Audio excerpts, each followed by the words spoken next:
Well, they should probably know by now what this kind of a yeah. You would think. I definitely laid it out on the line. So sorry we're late, people. There was a security incident backstage. We had a groupie break through. So groupie broke in. I was late coming back. I ran into the green room a little late from George's stream there, and I almost tripped over something on the floor there. Yeah, you don't want to be walking back there right now. Yeah. And the hot wings were teriyaki, not buffalo, so I caused up a stir. Yeah, Vance is very particular about his chicken wings. Yeah, so that's where we're at right now, people. So sorry we're a little bit late. We're just trying to get everything settled here, So, on these award shows, it's really hard to, get everything coordinated, but we're doing it. Yeah, it's red carpet and all that stuff. Hello, Cleveland. Yeah. As you know, that tonight is the second annual, semi-annual, or whenever the hell we feel like doing it, Heavy Metal Tone Poet Hall of Fame ceremony. Yes. So I hope everybody was able to notice how the thumbnail for tonight's thing was it definitely resembled John Coltrane Blue Train. So I hope that wasn't lost on you. Yes. Yeah. But I did the best I could with my very limited artistic skills. Your Photoshop skills? Yeah.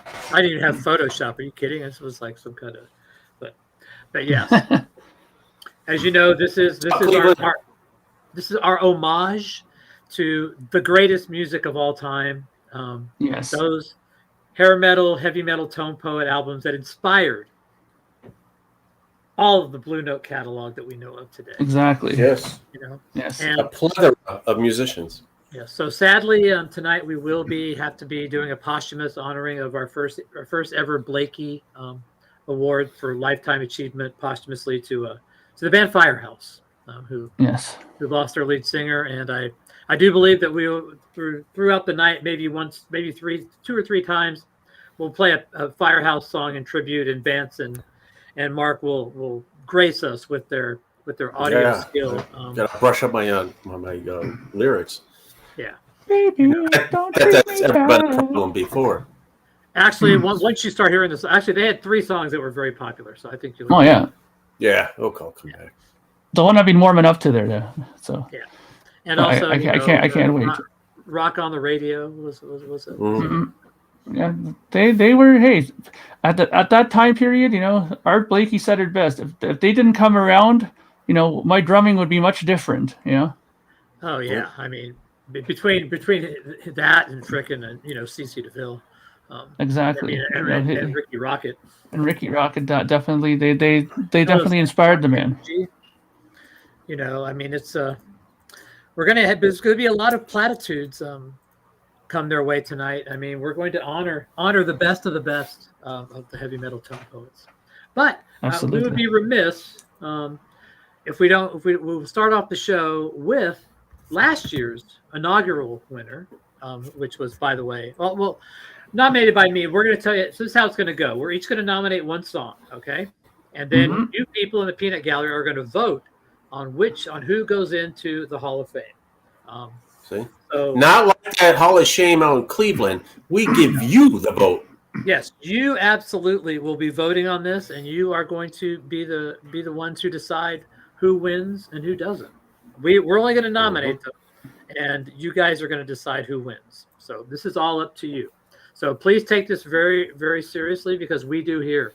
This is sacred to us. This is a very special day when we get to break out that music that we all know and love, and just kind of went away way too soon. Exactly. I know it affected a lot of these musicians very, very harshly. I remember Donald Byrd saying that he got into depression after some of these artists disappeared. Yeah, and then once Art Blakey stopped giving him, the horse, I mean, he was left to his own devices, and It was just a bad time for all of the tone poet artists. You got to feel for those guys, So here we go.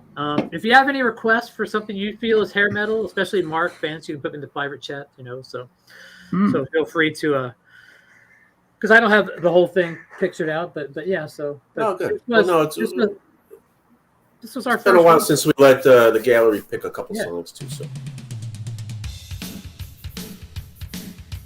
Listen to those sonics. It's hard not to see what they loved about this music.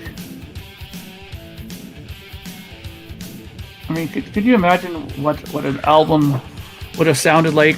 You know, some of these other people that were influenced by these artists. Like, imagine what a Wayne Shorter record would have sounded like with drums like this. You know, absolutely fantastic.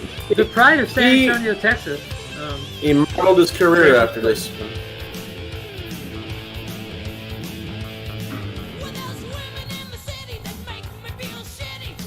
Well, I mean, tonight. What other stream would you want to be on? I mean, come on, man. This is a heavy metal Hall of Fame ceremony. I mean, it's hard to go up against that. Exactly.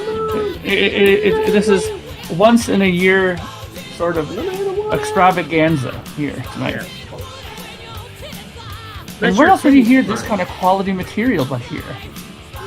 I mean, the lyrical content of this alone is just absolutely. I know. They don't write lyrics like this anymore, let me tell you. No, I know. And I'm being a big Rush fan. I remember reading Neil saying in one of his books that he was absolutely floored by these lyrics, how fantastic quality they were. He said if he could have changed Rivendell to be more like this, it would have been a much more... Oh, yeah. Yeah. I mean, that would have been fantastic. This influenced Led Zeppelin's Whole Lot of Love, you know? I mean, come on. You know? Well, Headless Children is not a hair metal album, though. So give you every inch of my love. I mean, where do you think that came from? I mean, you gotta sport the Woody before you could give every inch, right? So exactly. Absolutely. There you go. At least Penetration for an hour. Well, this is a classic. I mean, come on, man. I mean, the lyrics on this are just unbelievable. Well, there's a reason why this is the first one voted in, you know. For poetry. I mean, I think this is in the Grammar Hall of Fame or songwriting, right, or whatever. Oh yeah. Hey, Bobby, Sam Squanch. Yeah, who we got here? BG5, Carry On, Sam Squatch. I think I saw Andy G up there. Richard. Yes, you did.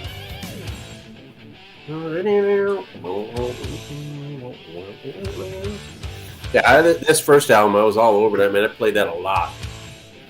Great album. The second album was good, Hellacious Acres, but it just never caught on. Yeah, I don't remember seeing it. By then, I was picking up other stuff, but yeah, this Scared, the song Scared, and yeah, that was a good record, man. Tease and Please. I really like, there's a song on here called Feels Like a Hammer. Yeah. Really, really good. There's a lot of songs that could be contenders for future entry. I mean, you know, these guys could go up in the... You'd be surprised. They could, yeah, I mean, definitely they could be like, you know... Entries, yeah, multiple. Yeah. Never know.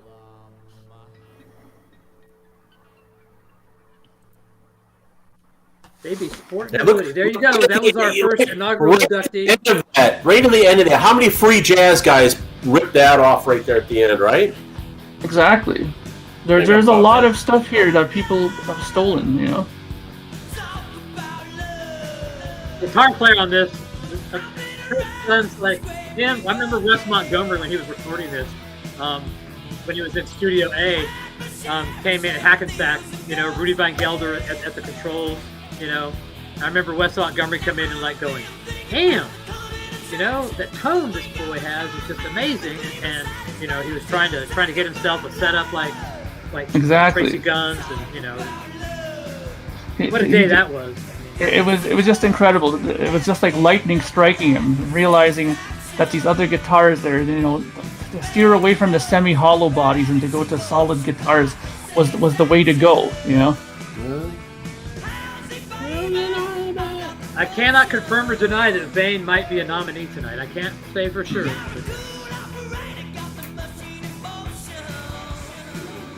Well, you got a Joe Pass joint, but you know, then you've got a who's the drummer for Faster Pussycat that had heroin mailed to him?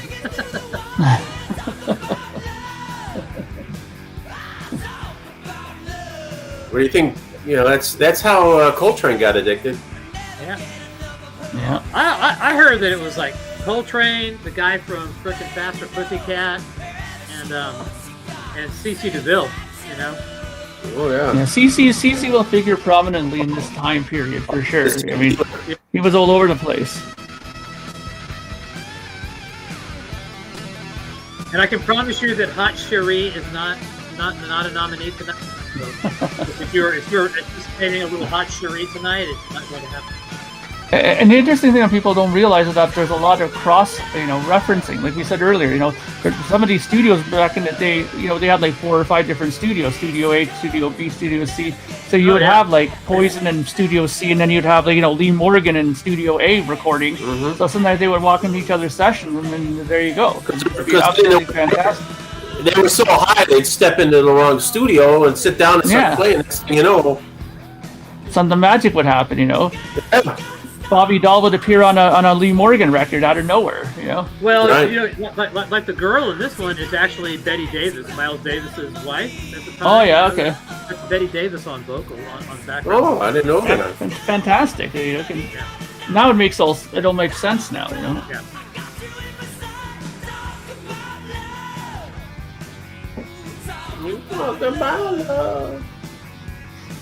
It's great to be listening to the giants of music tonight. Yes. While other people are sampling the works of Miles Davis, John Coltrane, like Jackie McLean, Tom Waits, Bob Dylan. Yeah. Nothing compared to L.A. Guns and these other fine tone poets. Come on, man. Tchaikovsky, Yeah. Beethoven. Mozart wished he could write something like this. Exactly. Oh, backing vocals, fantastic. We don't even need to get into the classical masterpieces and how that was influenced by this Exactly. genre. Oh yeah.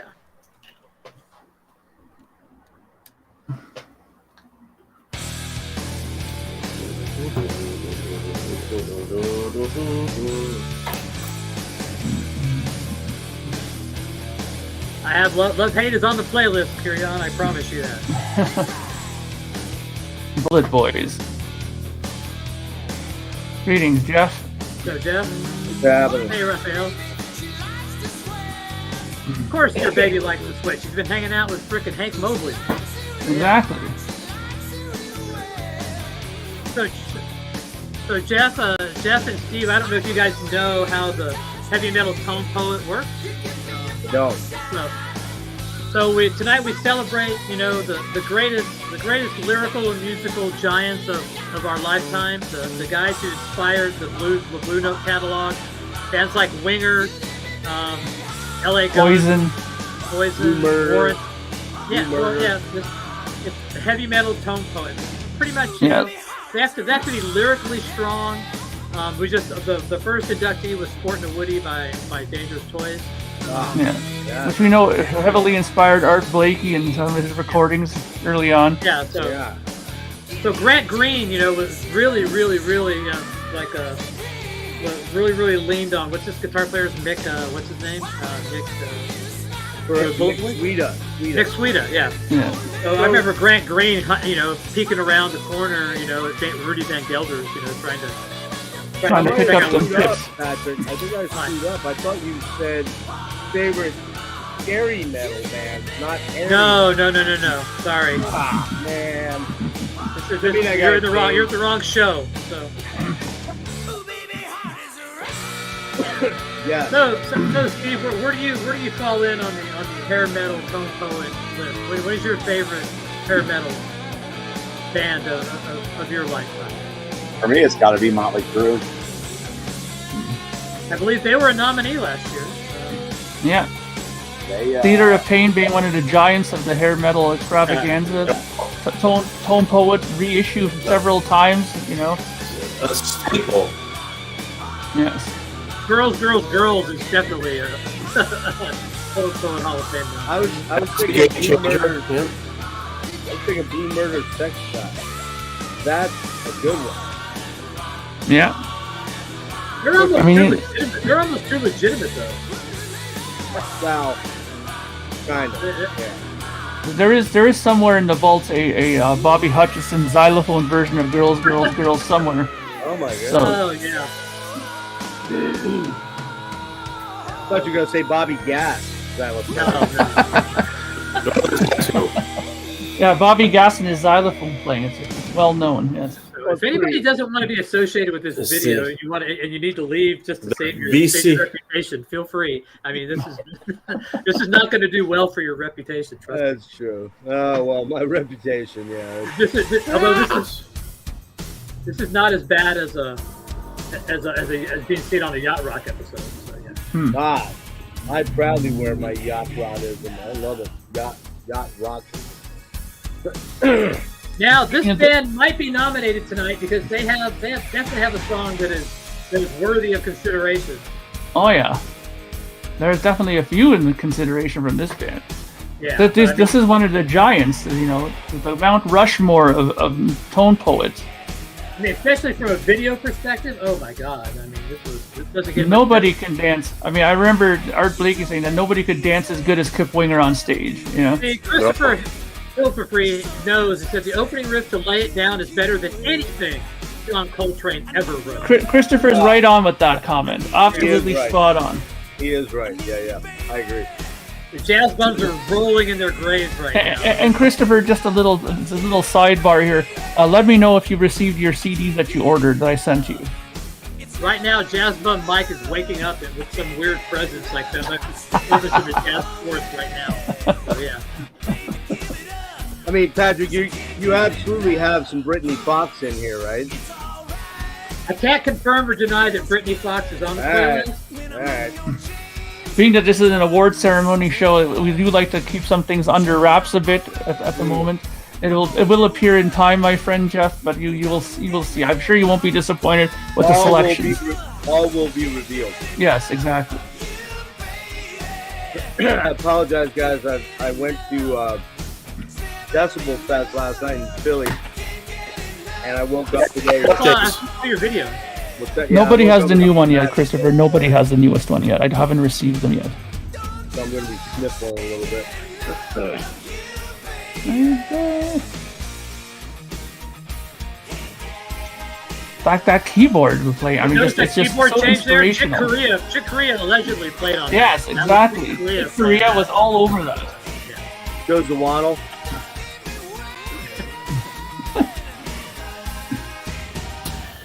It's insane with these. Here comes the Aldiniola. What'd you say, Steve? It's insane what these Winger records are going for now. They were like $5 records like 10 years ago. Now they're like 40. I sent you the link, John. I'll send it to you again.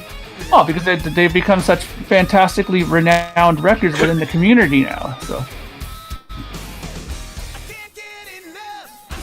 Well, in all seriousness, Okay, great, Christopher. Can I ask a question though in a serious tone for a moment? No. Or can we not do that? No. This is not a time for serious talk. This is a time You for can ask, poet but talk. I don't know how it's going to be responded. I was just curious if you I thought we were guys, serious. if you guys do or don't like Pull by Winger. By who? Winger. Pull. Oh, this. Oh, Pull, the album, yeah. Pull. Yeah. I've never. I heard actually do like it. It's good. It's a good album. of it. Is that the orange cover? Yeah. Yeah. I like anything they do because I think Red Beach and Rod Morgenstein are, and actually for that matter, Cap Winger are all really Great, good great musicians. players. Yeah. They're fantastic. Even the new stuff that they put out, I liked. And there's like 4 videos from that newest record out too. All right, John. Yeah. All right, I thought I sent it to you. Hey. Notice those callback vocals originated, with Stanley Turrentine and Jackie McLean, back in Van Gelder's. Absolutely. And it totally shows. Just to reference some of those records, do a comparison, you'll be shocked. I thought Duke Ellington started that. That must be off a little bit here. I also thought that Winger, he was in Hey, Alice Couture Cooper's band during like his worst period. Who was? Kip Winger. Oh yeah, you're right. Yep. He did like 2 albums with Alice Cooper. Oh yeah. What was that? It was what was that one? The one with the cobra around his mouth. Forget the name of that album. Constrictor. That's it. Yeah. Actually, I love this album. It's a great record. Yeah, he did raise your fist and yell too. So Yeah, I got that record. That's a great. I like that record. Very production is very 80s, but good record. all those records, that whole era though was funny because there'd be a couple great songs on each album, and I thought the rest of the album was like a throwaway. Yeah, Christopher's got the spirit. The Lou Barlow version, Round and Round. Yes, absolutely. But we all know that Bane is a big favorite amongst the community. I mean, Big John Patton loves this album. He's always said it was a favorite of his. Yeah. Big John Patton. Hey, we're gonna be talking about some of the greats tonight. You know, like we have Poison. You know, Donald Byrd. You know, all kinds of different people tonight. Speaking of which, I know that John is a fan of Bane. So why won't you join? Yeah, Davey Bane. Join. There you go. That was weird. It said something about my video. Yeah. What's up, John? Hey, guys. John. Hey, John. Ready for the hair metal extravaganza tonight? So. Not my favorite genre. Some of the classic tone poet heavy metal records ever tonight for you. Yes, I appreciate fine music. Yes. Yeah. So you I appreciate fucking music. Yeah. Actually, I know you like this song. I know you like this band. Yeah, I don't have this record. This is one on my list. I don't either. It's on my list. So. He on produced a lot. He produced a lot of the thrash albums like Exodus and. Davey Bane? Yeah, Testament, I believe, one of them. Are you sure? Sure it wasn't Rudy Van Gelder? Yeah, you sure It might have been Rudy Van Gelder? Gelder. You're right. It was Rudy Van Gelder. Yeah. It's famous Rudy Van Gelder studio. You can tell in the snare drum. It has that hack and sack reverb going on there. Yeah. This was all recorded with 3 mics live in the studio. Oh yeah, No fantastic. overdubs whatsoever. Those guys were like flawless. Exactly. They didn't mess around. Sam, Trendsetters. Cleveland. Yeah, absolutely, Vance. You agree with that? Yeah.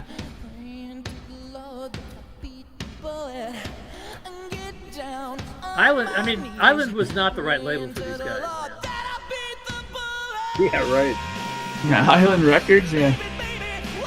Oh wow, I'm reading this now. He recorded with his first demo was with Kirk Hammett on guitar. Right. Oh really? Eh? Huh. Yeah, it said he produced the Death Angel album, Ultraviolence. That's right. And he did at one of the Exodus albums. Was it Pleasure or? Yeah, that is.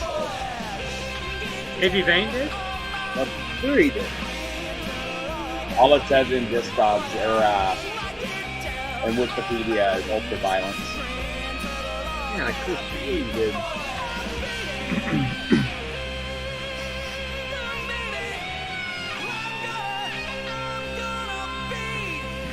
Oh, he is also in a band with Sean Rory and Steve Adler from Guns N' Roses called the Road Crew.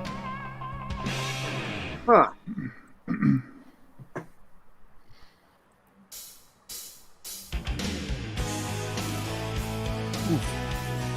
There you go. See, that's where the quality comes in, John. That production there at the very beginning.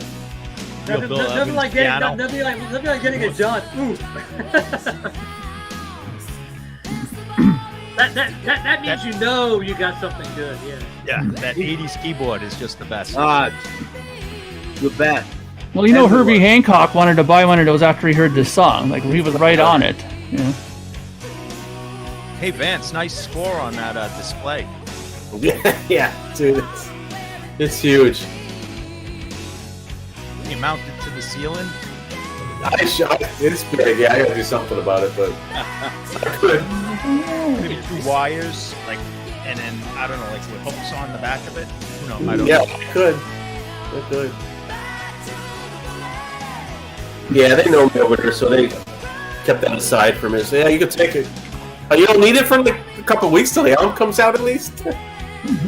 Well, sales tank in Chicago will blame you.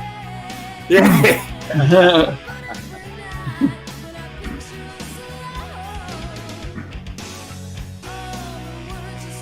Now, who is this band? Soraya.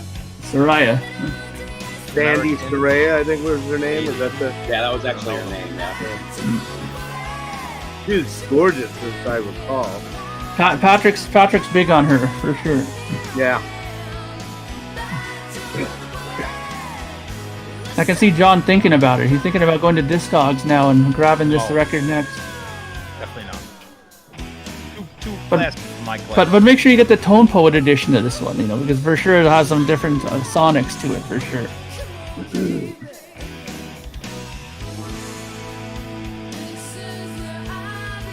You can always tell this era though. The mids are so high up in the mix. Oh yeah. Oh, it's so bad.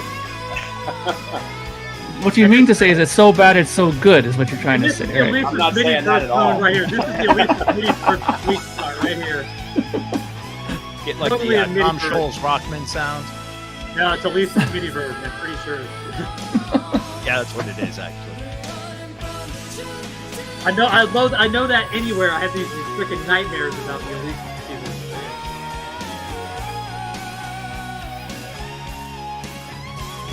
I could have been crushed on Sandy. It's like in '83, they went from the V shape on your EQ? EQ to the opposite. Yeah, yeah. The inverted V, yeah. Yeah.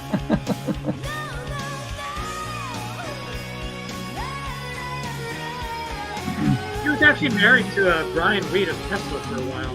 Oh, that's right.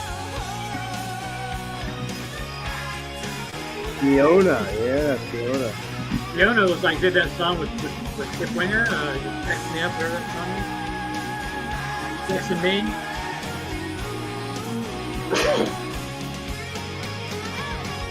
Yeah, this band, they were from Joyce.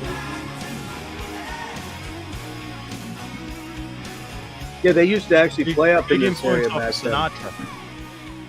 Sinatra. Klatubar, this is the Tone Poet edit version of the song. There's a much longer one in here of this version of the song. I'll send it to you, two bars, so that way you can listen to the full wonder of that song. Yes.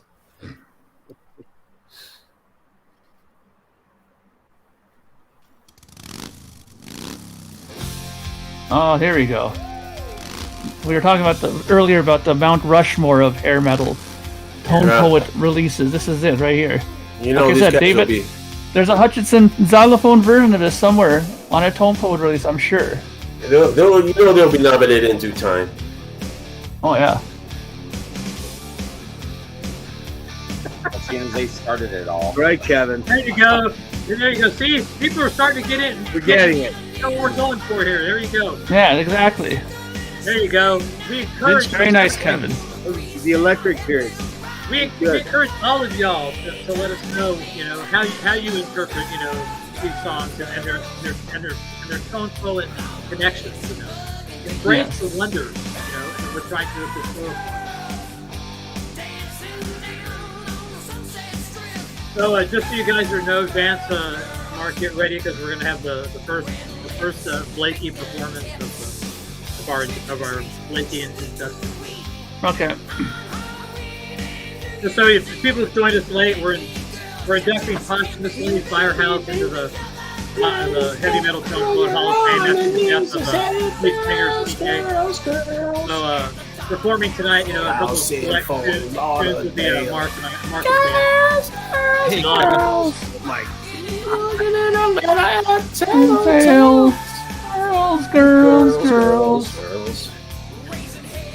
Hell, Get it's the a Hell. News of the Soul Tribune getting me breaks my heart. Good boy.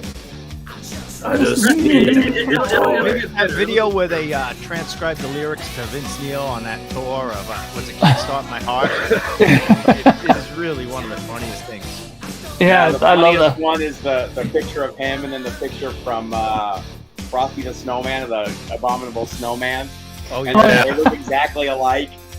And I guess there's video, or there's a video of him like losing it on Twitter because people kept posting it to his Twitter page, and finally lost. Like, I'm posting this shit to my. What was that?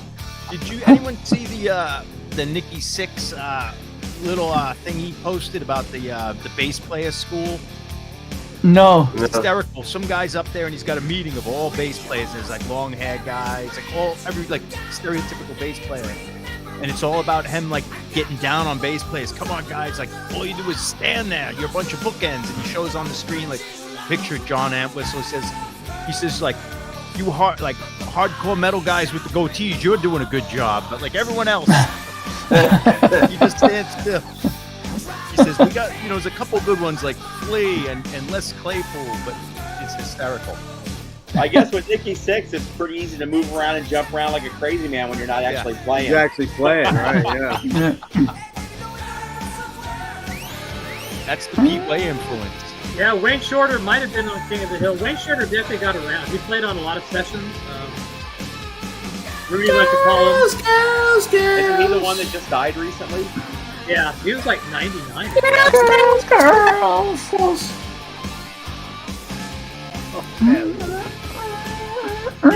Hanging out with CC DeVille and frickin' Bobby Dahl. There's Bobby Dahl. CC DeVille. Yes, Bobby's. What's funny with Vince Neil is even if you watch videos from like 86 and 87, he was skipping half the lyrics. Oh yeah. Oh yeah. Like shit. I mean, people say he's bad now, but he's always been that way, you know? Dude, I saw him in '83 for Doubt. He was terrible. Yeah. He looked cool. That's what it was. That's what it was. The whole image. Yeah.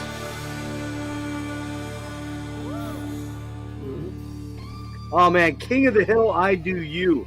I saw that band open for Extreme.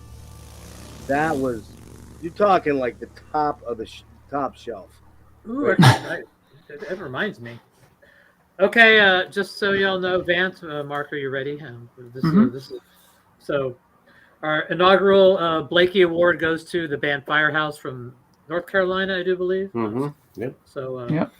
It's the first of a couple of songs in tribute of, in memoriam to our first Blakey Award winner, the inaugural Blakey Award winner, Firehouse. Their bass player's in Striper now, isn't he? Yeah. I think. Yeah. Tim something. Is this their Is it biggest hit? Haynes? No, the biggest will be the one we play last. Okay. Just kind of sounds like No Doubt. And they're just supposed to come up here, I think not too long ago, with Steelheart. Ooh. Okay. Damn. What's funny about Motley Crue is, they kind of started glam, and then with Theater of Pain, they kind of started the whole, I have never. what do you call it? Satin and Pink, like not just that, like doing all the soft songs, like a half album. It was but they even looked soft. Yeah. But they were the first one to do all the ballads like that to bring the women in, Yeah. And then they kind of started the whole LA grunt, or not grunge, the Sleaze. Yeah, the sleaze thing with girls, Yeah, going to blue jeans and leather and bikes, And bikers the and shit. the bikers, the biker thing. Predated that Circus of Power, that biker. Yeah, Circus They of Power, weren't, man. to Those be are great honest, albums. though, they Those first really couple. weren't glam in the beginning. They were very heavy metal with the pentagram, maybe before the first album, but they had that, like, almost Kiss shock rock thing going. Who's that? I think they did use it. On Too Fast for Love, they had pentagrams on stage and stuff, though. I think they were glad Yeah, with they that. kind of dressed almost like a cross between Priest and Kiss. Yeah. Almost. Not No, maybe. he said, Yeah. so Nikki Sixx talks about it. He said it was, Christopher's in the mood, man. You've got the spirit, Christopher. Perfect. Yes, he's perfect. it was Stars and it was Judas Priest were like the two things that he put together when they came up with their image. That makes perfect sense. Yeah. Because they were very heavy metal looking, And he said he got a lot of it from Blakey, too, because he was in, what was that band he was in with Blakey? London for like 2 years with Blakey. London, yeah. Yeah. Yeah, Blakey was in that for a while, It was like a mix He was a of veteran. both. Played with Arthur Kane. He was in the Dolls. Radio. Dolls for a bit. Who's that, Blakey? Yeah.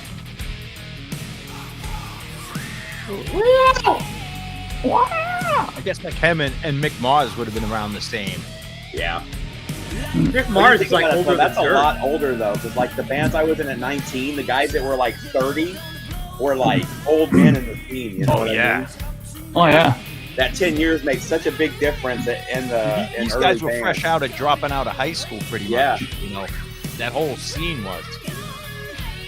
Well, you think about it with the punk scene too. You had Lee Ving, who was like 12 years older and had been a jazz musician, you know. Yep.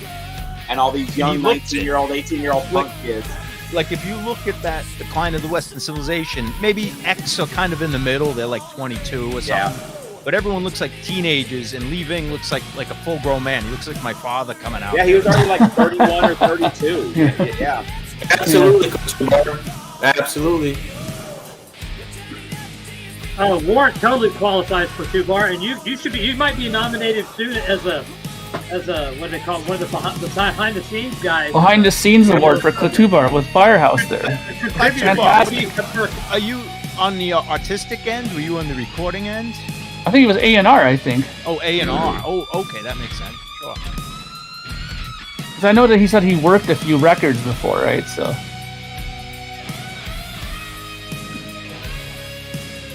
I don't know if I've ever told this.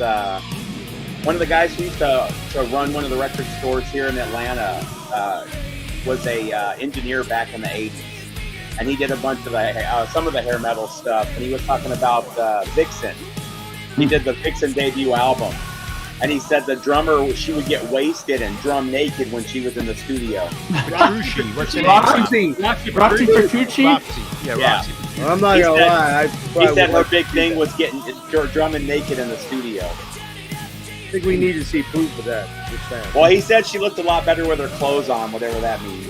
I'll just go with that. Well, it is probably hard to look good when you're drumming, right? Everything's flapping all over the That's place, true, right? yeah. I hate to interrupt our heavy metal tempo thing, but I went to a punk rock swap meet today, and there was only one person that had records, but I did pick up this for like $1. The Muffs. There you go. That was, I was got that this- 90s, the Muffs? Yeah, Yeah. it was 2004, and Neurosis came to mind. Oh shit. It was an interesting place, let me tell you, man. I felt out of place there. I was like, whoa. That's interesting, Klatubar. You were their German product manager. That's for Firehouse. So were you like exclusively German product stuff at that time, or was it just for that record? So, Mark, I want you to be aware that I'm not playing Hot Cherie, okay? So I see Yes, that. I'm aware of this. Yes, Okay. I was disappointed when I heard that, but you know, we'll maybe next time. Should have been Hey, Yeah, running I know how car. much you wanted me to play, Hot Cherie. What time frame? I was actually in Germany from like 86 to 89. You doing, Pac? I've seen you in a while. So I already told this story, but I'll tell a little more detail. Well, if Johnny- you have told it before, Mark will tell you. So trust me. He will, but I didn't tell this part of it. Mark will tell you. So Johnny and I went to high school together, and he left. He quit school in Who'd ninth grade. who'd you go with? Sorry. Johnny Johnny Morelli, with the singer in Hardline, Okay, got it. and he now sings for Axel Rudy Pell and a couple of other He projects. still does But Hardline still. He still does Hardline. no, he does. They're not the same band. Well, I mean, they were never the same band once Neil Sean left. Exactly. But his parents own a metallurgy company. They like tested metal, so they were into heavy metal. Get it? But his brother Joey, who was 2 years older than me, picked me up walking one day. I was walking along in college. He saw me pulled over in his Camaro, and we went to a party, a college party, where we walked in, and it was all like Jocko football players. And these dudes were relentless with us, man. They wanted to fight so bad. Like, they just were doing everything they could to fight with us because we're a bunch of long hairs and all the girls were talking to us. So what stopped them from fighting you? Because usually in those situations, if somebody wants to fight you like that, they will fight Well, you. they wanted us to get smart back with them. So they ended up throwing us out of the party because all the girls were talking to us. Mostly Joey. But, yeah, it was In my funny. Then experience in dealing with those kind of people, if they want to fight you, they will just fight you. Those Well- people don't even need a fucking reason. I put it the wrong way. They were taunting us the whole night. Yeah, a lot of times they don't want to fight; they just want to taunt. They just want to yeah. taunt. Exactly. I've been in a lot of those. Not Yeah, a yeah. lot, but a few of those. And I'm a small guy. I'm only 5'8". So like I was the guy they were picking on mostly.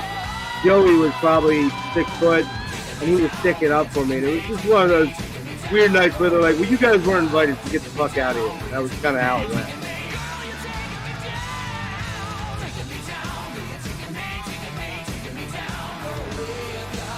So he was alternative metal product manager for Epic and Columbia. Wow. Nice. Yeah, pretty cool.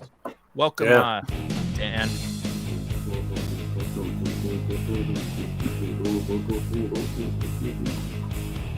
A classic here. But they definitely were riding the Cinderella wave here. There it is. Oh yeah. At the girls' school. Well, John, at girls' school, I bought their new album. Oh yeah. Half of it's really good. Half of it's like complete throwaway, but I kind of hear some Lou Donaldson. there's a couple really good singles on it, though. Dizzy Dean Davidson. Yeah. Yeah, Dizzy Dean. I remember seeing a always few pictures thought, of him oh my in God. Wasn't Hit he Parader magazine. Gillespie's brother? Or like, weren't they like half brothers? I I've think never so. gotten this Yeah. fan.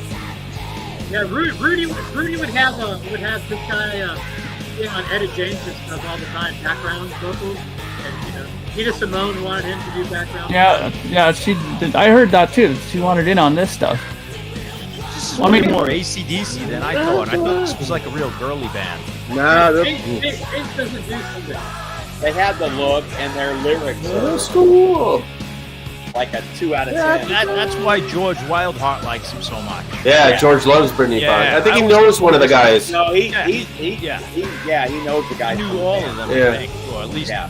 as a fan to when he was younger. Yeah, them and obviously Wildheart or whatever. So, Mark, Nancy, you have prepared to present your I would your think this nomination is. when it comes up. I would think this Yeah, is. I think so. You got my one that I wanted. Right, Right? I got you both. We're good. Okay. If I heard this, I'd swear this is Crocus.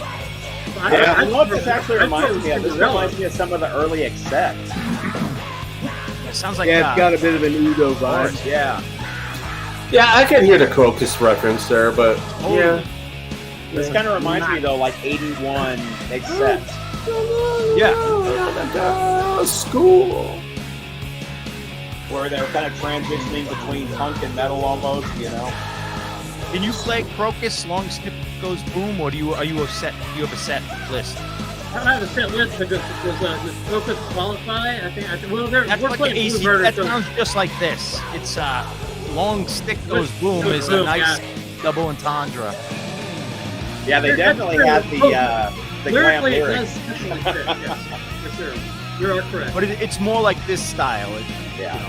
Crocus are Yeah, pretty much. you're right, Kevin. So, Mark, you'll be presenting after the Crocus song. So just be ready. Okay. So just to confirm, you did get my singular. Yes, song I that have both picks for you guys. Yeah. Okay. I threw one in the 25 were screen. never the same after John Coltrane introduced him to Smack. That happened a lot, you know, in It the did. industry. It's a shame. Yep. Pat, I threw a request in the chat. Private. Joseph, if you said that before me, I didn't see a comment. That's not gonna fly tonight. That's not hair metal. What? No, 1983, That's not. man. no. Yeah, but he wasn't hair metal. No, and that's you hear what we're playing tonight. We're not going that. We're not going to like the early '80s, late '70s. Well, no, we will on one time because I'm gonna have a pioneer nominee for tonight. Nice. That's the lyrically also kind of fits the vein, you know, a little bit. You know? So I have found a list of the 10 worst glam songs of all time. Is Cherry Pie in there? I don't know. I can't. I'm gonna. So number 10 is House of Fire from Alice Cooper. Number 9 is Crazy Crazy Nights from Kiss. Okay, yep. Yeah. Number 8, Unskinny Bop. I think that would be higher.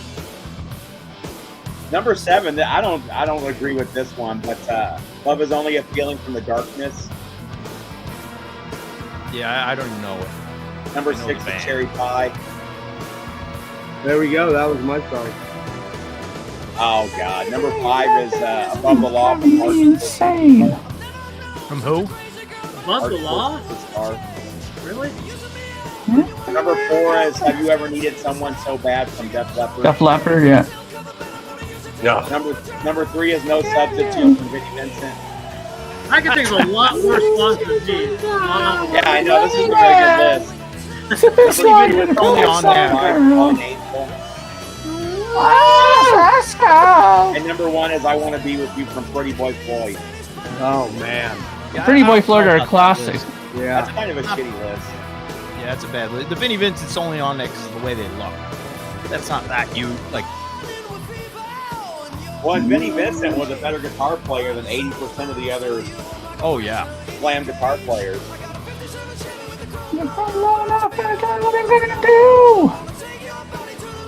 Yeah, who is that weirdo? Is that Poison? Don't know what you got till it's gone. Who's that one? Yeah. That's No, Ballad. Cinderella. Cinderella. Cinderella. Cinderella. Oh, Cinderella. Cinderella. Oh, wow. Yeah, that's yeah. Yeah, if That night song- Cinderella, night if I'm song is Cinderella, killer. I'm going to play a song, a better song than that. That's a little bit too mellow tonight. I haven't heard that one in years. That was a big one. I play something like Last Mile. Somebody Save Me. Yeah. Yeah, I was gonna say You know, push, lyrically, it doesn't really stick. Push, but, you know, yeah. push would work. Push would do it because that's got the sexual, like, you know, overtone. Right. Exactly. We're looking for like artistic, subtle lyrics. Is what we're looking for. Well, they don't have to be Do subtle. you have They don't Tiger have to be Tails? subtle. No, Kinda I like mean, this song. Kinda like this I mean, song. subtle. Like Yeah. Like this song, these lyrics are these are like Bob Dylan quality lyrics. That- Patrick, do you have something Tiger like Sex Tails? Child. You know. Yeah. Who? Tiger Tails. Let's see. That's all one word, Tiger Tails. Yeah. I remember I that need. band. Did you ever see that EP where they did all the Is that a thrash band? metal covers? Who? I don't have Tiger Tiger Tails. Tails. No, I just got their album. Okay. That's a band, Tiger Tails? Oh yeah, hang yeah, on, yeah. hang on, Were let they me grab it. Swedish? Yeah, Yeah, they're like the Hanoi Rocks, like like the mid '80s. They're over the top. They're fantastic. I don't have anything by them though. Take it all from me. Yeah, see, lyrically, you have to have that great Dylan-esque, you know, presence to it, you know, and then you have to have the production value, the musicianship, and, you know, I mean, This will tell you everything you need to know about the band right here. oh, I love that. I think I do have that album. Looks like Yeah. Pretty Boy Floyd. I'll have to look. There's an E EP. There Yeah, you there's go. the Yeah, Oh. I should date a girl who looks like that. Look, hold on a second. Now, if you look to the left, to the right, our right of Steve's head, you can see the Goldwing EQ at work on his stereo. So, Yeah, there you go.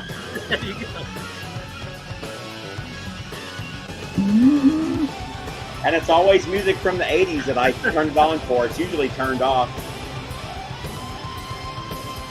You're right. Well, definitely something from Slaughter is going to have to be played tonight. Slaughter is going to have to, whether it be Vinnie Vincent or For Slaughter itself. Up all night, sleep all day. I do kind of like Love Kills though, but I don't know if I have that. I don't know if I have that. Those on a. those on Okay, a- so Steve, you're looking for, which I want to get. It's the Heaven 12-inch. Okay. They cover Creeping Death and Peace Cells, like Oh, glamour, wow. like their style. That's awesome. Oh yeah, well, I mean, there was a time, Chris, where they split. You know, Blue Note went all instrumental, and then we had lyrics. And there was that was a great fucking holy war of music of like 1987. So, Absolutely. I mean, you know, and we had the split. You know, where the jazz guys went all instrumental, and we had our solo. I should just get that. Where is it?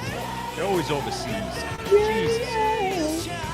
Oh, you try to order it? No, I just looking now. I looked years ago, but it's $1.50, but it's going to cost me $32. Oh, wow. I mean, I guess the cheapest one is like $15. How much is it to ship to Great Britain? Because I'm having a bunch of records shipped to Great Britain. I can Yeah, add they're all UK. Send me what you want, and I'll have it. I got a guy in the Scotland that picks up all my stuff. Yeah. No, rip it, put it in the system, and send it to you. Or maybe I'll just go buy the thing and then just say, "You want this, John?" Give it to you. John, there's some in Germany for like $15 shipped. Oh, then maybe I'm on a different pressing. I might just be on. I don't see any for Germany. I had to go to like the second page. Yeah. I didn't go to versions. Oh, I'm not even in versions. I'm in the very first page. So before you actually go into any of the versions, you can go into the Yeah. all the copies.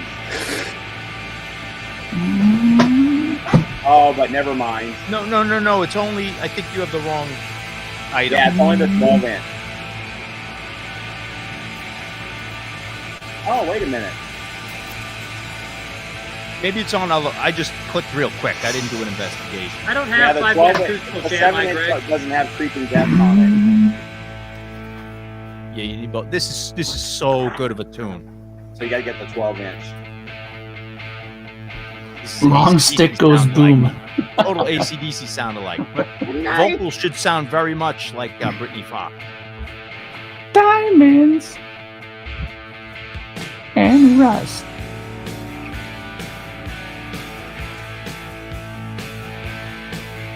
Yeah, but Britney Fox is one of those bands. They stole everything from somebody Hey, else. Greg. You know what I Hey, mean? Dave. Oh yeah.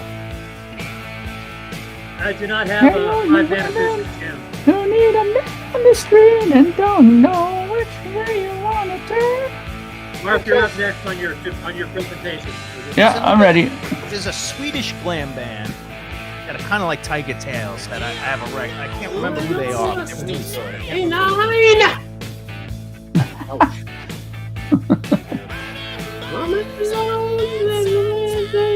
Now this to me was total AC/DC ripoff. Yeah, That's- absolutely. Well, their whole career was. Yes. You know. Yeah, I mean that's. They got a little heavier from time to time. So, but, you know. Jazz Bums, did you detect a disturbance in the jazz force tonight? I'm going What down you hear? Yeah, to Sin The fact City. that you're exposing the truth and Ruby Van Gelder actually come here to get educated. who likes a Yes, finger. the jazz bumps are here for the real tone poets Yeah, tonight. the real truth. Tonight the truth is exposed again. Yes. Right.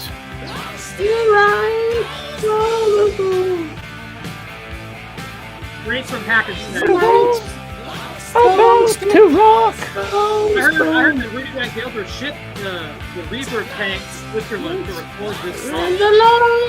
Yes, it's very possible he did that. Yeah. Yeah, Mark Scorazzi, whatever you pronounce his name, insisted on it. He said he would not be able to sing like he wanted to without the Wouldn't be able, yeah, but the same Nice delivery modulate- with You that. need the modulation for the solo.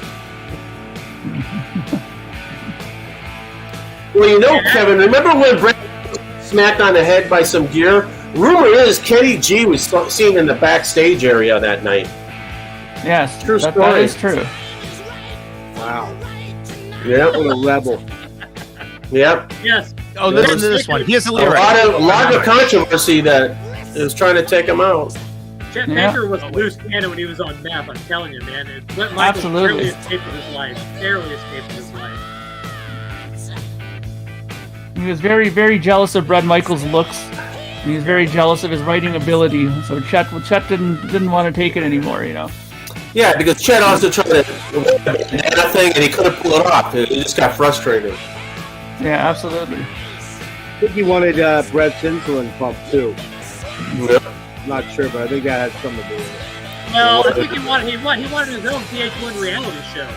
Yeah, Yes. Rock of Love. So Brett got the rock of love, and he wanted the jazz of love, and they said, "No fucking way, nobody cares." You know? Nobody gives a shit about Jazz of Love. Did Brett ever actually find love on Rock of Love? Though? Yeah, he found he loved them. Oh, he just he found banging, that's all. He loved them all. Let's be honest. He found the clap. Steve Howe was there at the Rock of Love. Now, does this sound like Freddie Hubbard? Is that Mike? Tell me this doesn't sound like Freddie Hubbard. His guitar Well, solo. even John's getting in it now, so yes. Yes, this does sound like Freddie Hubbard completely. Yeah. And he lifted this whole guitar riff up to this point. Man. Absolutely. Poor jazz bums are like rolling in their sleeves, like, what is happening? What is happening? Oh man, so fun.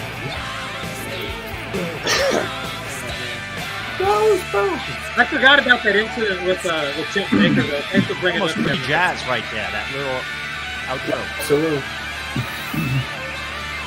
Sounds like Pharaoh Sanders. Yeah, off the Sun Ra era, right? I heard Aaron, the metal theologian, talking about this. The same light as Sun Ra. Liquidity. These guys, you don't realize how much those guys ripped off of these for Crocus and these metal bands. All right, Mark. We have the first of our 3 nominations tonight. Sponsoring nomination number 1 will be our own Mark Kopernicki. Mark, you have the floor. So when we talk about classic songs, there's always a few that come to mind, and this one, of course, must come to mind from the Tone Poet catalog. You know, when Rudy Van Gelder's involvement with this was critical in it, but lyrically, you know, he sat the boys down and said, listen, you got to really think hard with these lyrics. You want to connect with the people, especially the female audience, which is really difficult to connect with, especially during this time period. And the band really listened to him. They sat down, they wrote some of these fantastic lyrics. Later on, I mean, I know Bob Dylan said that he thought it was fantastic. Neil Peart said that he spotted this lyric and thought that it was a real inspiration for some of his later lyrical inspirations for Power Windows and Hold Your Fire. Such a fantastic song.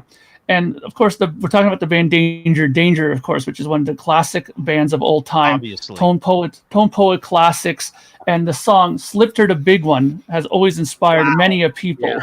And lyrically and musically, and I know it's a huge amongst the female community. So I have nothing better to say than that the females in the audience will especially appreciate this one. Was it huge or was it huge? It was a huge. Nominee number 1, Danger, Slipped Her the Big One. Wow. That's a solid nomination there. Yeah. Thank you, sir. It's tough. I thought, yeah, that might be better than mine. You know, there's actually several Danger songs. Another multi nominee. Do you have a nominee, John? Are you prepared to nominate somebody? If you have it, I'll put it in the private chat. Well, actually, I think you don't have the one I want, but well, I can only fit 4 on the poll. So. Okay, then why don't I skip? I'll just be a spectator. We've only got 3 people so far that have committed to anyone, so we got room for 1 more if one of you guys want to do it. Let's keep Thank going. you, Joseph. Or Jeff. You can't blurt it out. You have to put it in the private chat, though. You have to present your case. The big one. Tell you what, Andy Tim is a great guitar player, though. Oh yeah, fantastic. You know. I took his guitar once.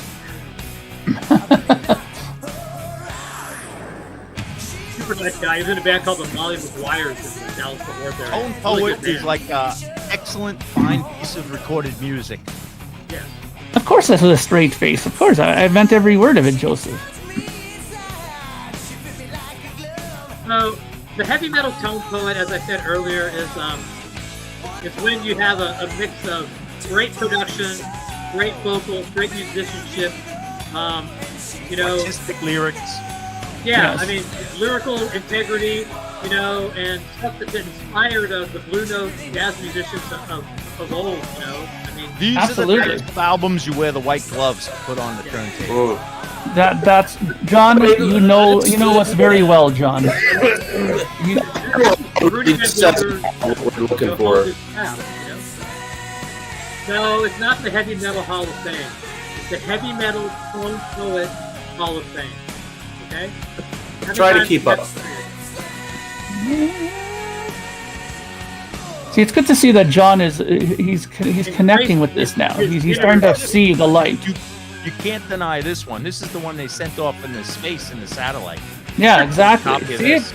I know. See, John is right on with this. I feel very pleased with this. Radio telescopes, like to send out to other galaxies. Like the first thing they'll hear from us is slip through the big one. Well, think about it. When you want the first Martian to communicate with us, what do you want them to hear first? I mean, you want to hear slip the big one, slip through the big one. That's of course what you want them to hear. I would use the Bible. They sent the reel of Calm with the Wind, and they yes. sent Danger, Danger, slip through the big Yes, one. exactly. There you go. The big three, right?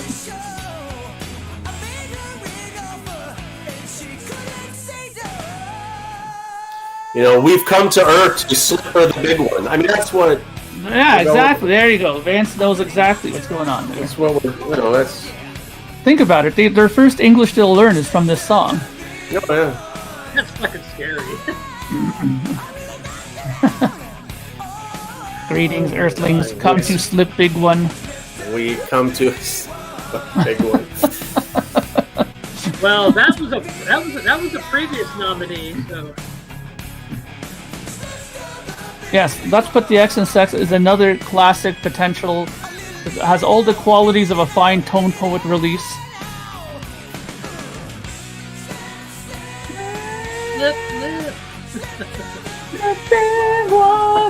See, they have so much emotion in this, you know. It's the one with the monkey on the cover. Yeah. That's an expensive record, man. I mean, it's like really, really up there. It just got reissued by MOV like 2 years ago. A lot of times it just makes the ritual go up and down. What's Bobby Gass on about? What's he yelling about? Bobby actually has official tickets to the first flight at Mars. Wow.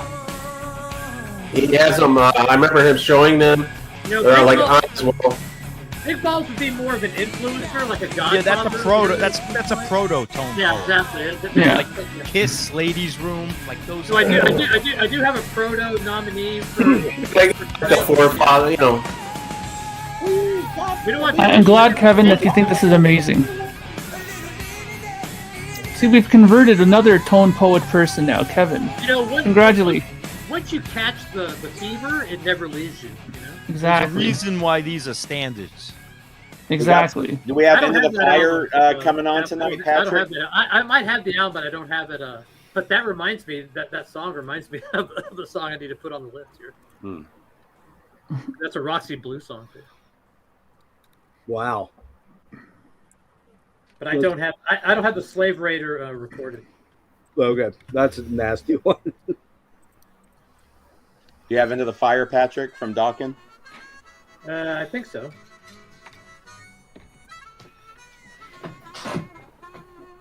Well, some fine harmonica work. Yes. This sounds like Jim Beam and the Coon Ass from Corrosion of Conformity. No, this is Jimmy Smith on harmonica. I think. This is actually, you know, we'll touch into the blues. This is where little Walter learned how to play harp. There, right there. That's yes, exactly.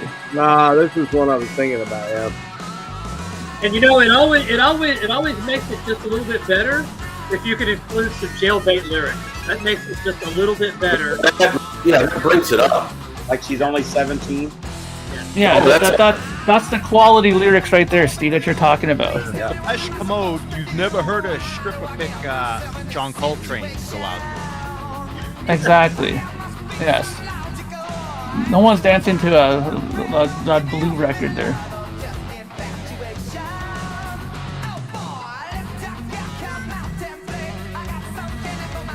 I got some candy for my baby.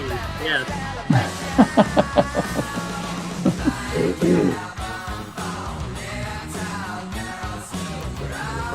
What year is this? This sounds 90s. It's like 89. Blues vocals almost. 89, 90. Yeah, Extreme was pretty late. I saw Alice in Chains open for these guys in Baltimore. Me too. At Hammerjack. All the time. Alice was Yeah, fucking. When Alice in 1989 Chains, was when Alice in Chains got big, they would never take Extreme no for them. Oh, hell no. No way. It's a one-way street with those grunge bands. Yeah. Oh, and they talked about it too. They would talk shit about him on tour. Oh yeah. How they hated being on tour with him. I was when Lane was Anthrax healthy, man. took He out was- everybody, exposed everyone, all sorts of music. Well, And yeah, like when all those The bands Titans. got big, it wouldn't even talk to Anthrax. Yeah. That collection of Titans wasn't some shows opening for that too. They got- I didn't hear anything you're cutting out. You're cutting out bad.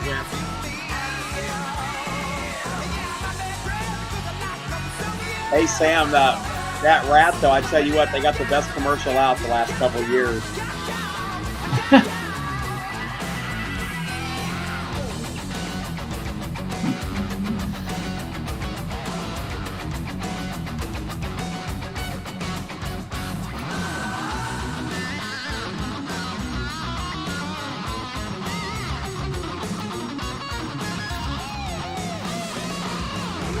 Yeah, this is totally where Free Jazz got that groove. Oh yeah. Oh, absolutely. Pharaoh Sanders is taking notes on Grant Green's all over this. Come on. New note. Pharaoh. What's funny about this band though, I knew a lot of like thrash and death metal guitar players that would talk shit about Slam so much, and they all love this guy. Every one of them. Oh, he's fucking awesome. killer. Yeah. Why? Oh yeah. That was the only reason I listened to him. I can't stand Gary Cerrone. I can't stand his voice. He's a good front man. He's got a good Yeah, feeling. his voice was good for this band. It was bad for Van Halen. No. Yeah. No, yeah. He did a great job with the Joe Perry project. Yeah. I can see him fitting in there. Yeah, he actually did. I Don't saw get that. behind a little bit. Am I coming in better now? Actually, he did a good job also when he did that Who cover band with Portnoy, Billy Sheehan, and who was the guitar player? I think it was Paul Gilbert. I just don't like Yeah, it. it was. And then he fronted it. They did like a one night thing where they did all of that live album in its entirety. He's a good front man too, but the problem was Gary Sharon's not a writer, and that's what was the issue with Van Halen, because Van Halen wrote all those songs, whereas all their No, hits I don't really do a lot of live albums, and I definitely listen to a War live album, but I do have some. all those War. hits from before though were written by Sammy and Dave. They weren't written by Van Halen. But it won't be Uncle Tom's Cabin because Mark will get mad if I play Uncle Tom's Cabin. How am I coming in now? You hear me? Yeah, Yeah. I can hear you. I might need to invest in a microphone or something. Well, it's not the mic. It's The got to be a internet cord. cuts I mean, your I think it's- microphone's Yeah, I mean, working. you're fine now. Yeah, I got the. It's all right. definitely not the mic. You know, it's somewhere in the connection. I switched the plug-in again. I can hear you.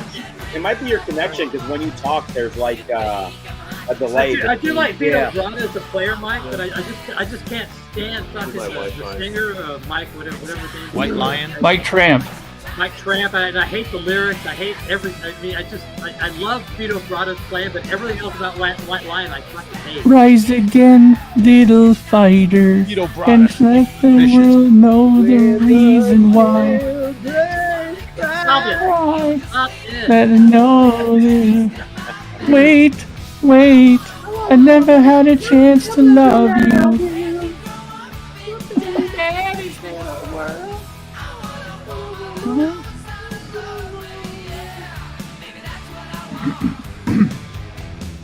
I don't think we played a song called No Holds Barred. Did we? I don't think so. No hold. No, I what? think he's just asking who does the song. Oh, No Holds Barred Tonight is the song, not Oh, No okay. Holds Barred, Yeah. comma, tonight. Yeah. I just heard no holds.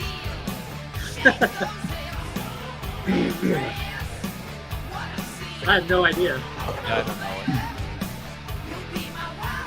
it. My guess is LA Guns. How's that? We've just played some LA Guns already. John's on a roll now, people. He's I on a remember roll. the movie No Holds Barred. You guys remember that with Zeus Yeah. and Hulk Hogan? Oh yeah. yeah, That was a yeah. classic. Come on. That I was only a, remember the VHS. Oh, copies Kevin's on at the fire. video store. Once Rat lost Eric Dolphy, they were never the same. Yes, you're right. I agree. Once Eric Dolphy left the band, it was over. that's right.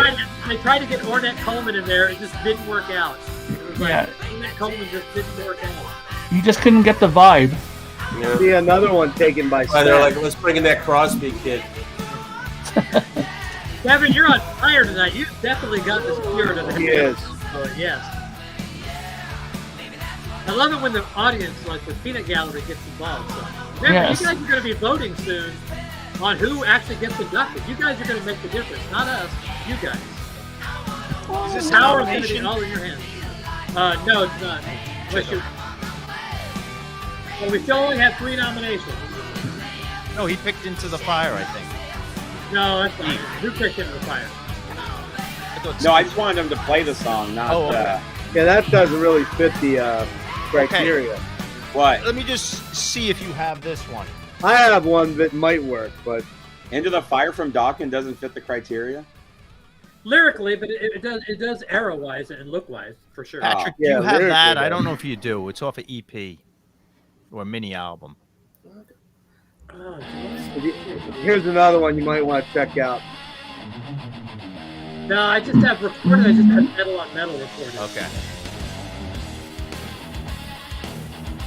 I have one I would pick, but it would just win, so I'm gonna not put it in. So this is I'll a, put my- Oh, you know what the we need? greatest TNT album ever. So, yeah. Scott, check that one. That one might really work.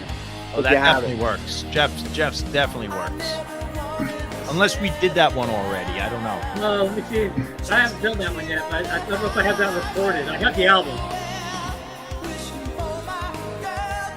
Yes.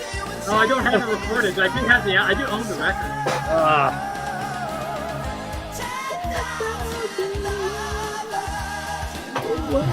Man, I roached my voice screaming last night during Dia's side. I think I'm out of the singing tonight, boys. I know you're sad to hear that. Woo. The YT. The mid-range in this album is unbelievable. What album is that off of? Because I have almost every TNT album, but I don't Which think I one? have that. Summertime Girls? No, he said No Holds Barred Tonight is from Y&T. What album is that off of? Yeah, I don't know that one. Yeah, but I wouldn't know. Oh, half- you know what I we wouldn't know need, 90% of the YNTs. Yeah, I only know the first 4, 5, 6, I 5. don't know Quiet Riot fits. They're kind of on the cusp. You know? What about do you have a Nitro album, Patrick? They had pretty Yes, I do. I I do. Quiet Riot. Play Freight Train off of the. I actually made him play that once on here. That was great. Dude, I love that band. They're purposely over the top in Yes, every Eddie, you were aspect. right. There's no song called No Holds Barred on Y&T Main Street. And this is why I faded out. Not TNT so much, but the other band. I think we played a Bullet Boys. I was thinking Smooth Up In You, but we already played one. I played both. Yeah, Yeah. That was, yeah. I think that was Hard one as of a the rock. nominees last time, maybe. I don't remember them having a song called No Holds Barred. It wasn't on Main Street because I've got Main Street. I heard this was. Hold on. I have it here. Ted Nugent has a song, No Holds Barred. How much higher can we go?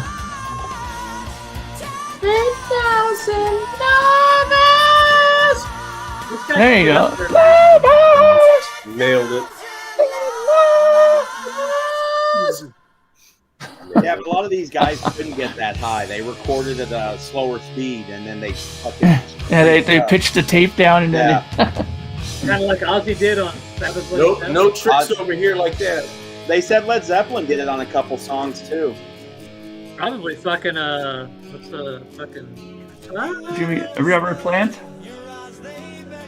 Yeah, no, I heard a couple of the Led Zeppelin tracks that they recorded it. Don't let Vance hear that, dude. Come 75% on. speed. Yeah, well, the whole lot of love, there's that double thing going on there. That echo that's in on it, that led through the tape and all that. And I guarantee Ozzy Osbourne in the 90s was doing it because he couldn't get up that high anymore than he did on his album. Oh yeah. So I saw him live a bunch of times in the 90s.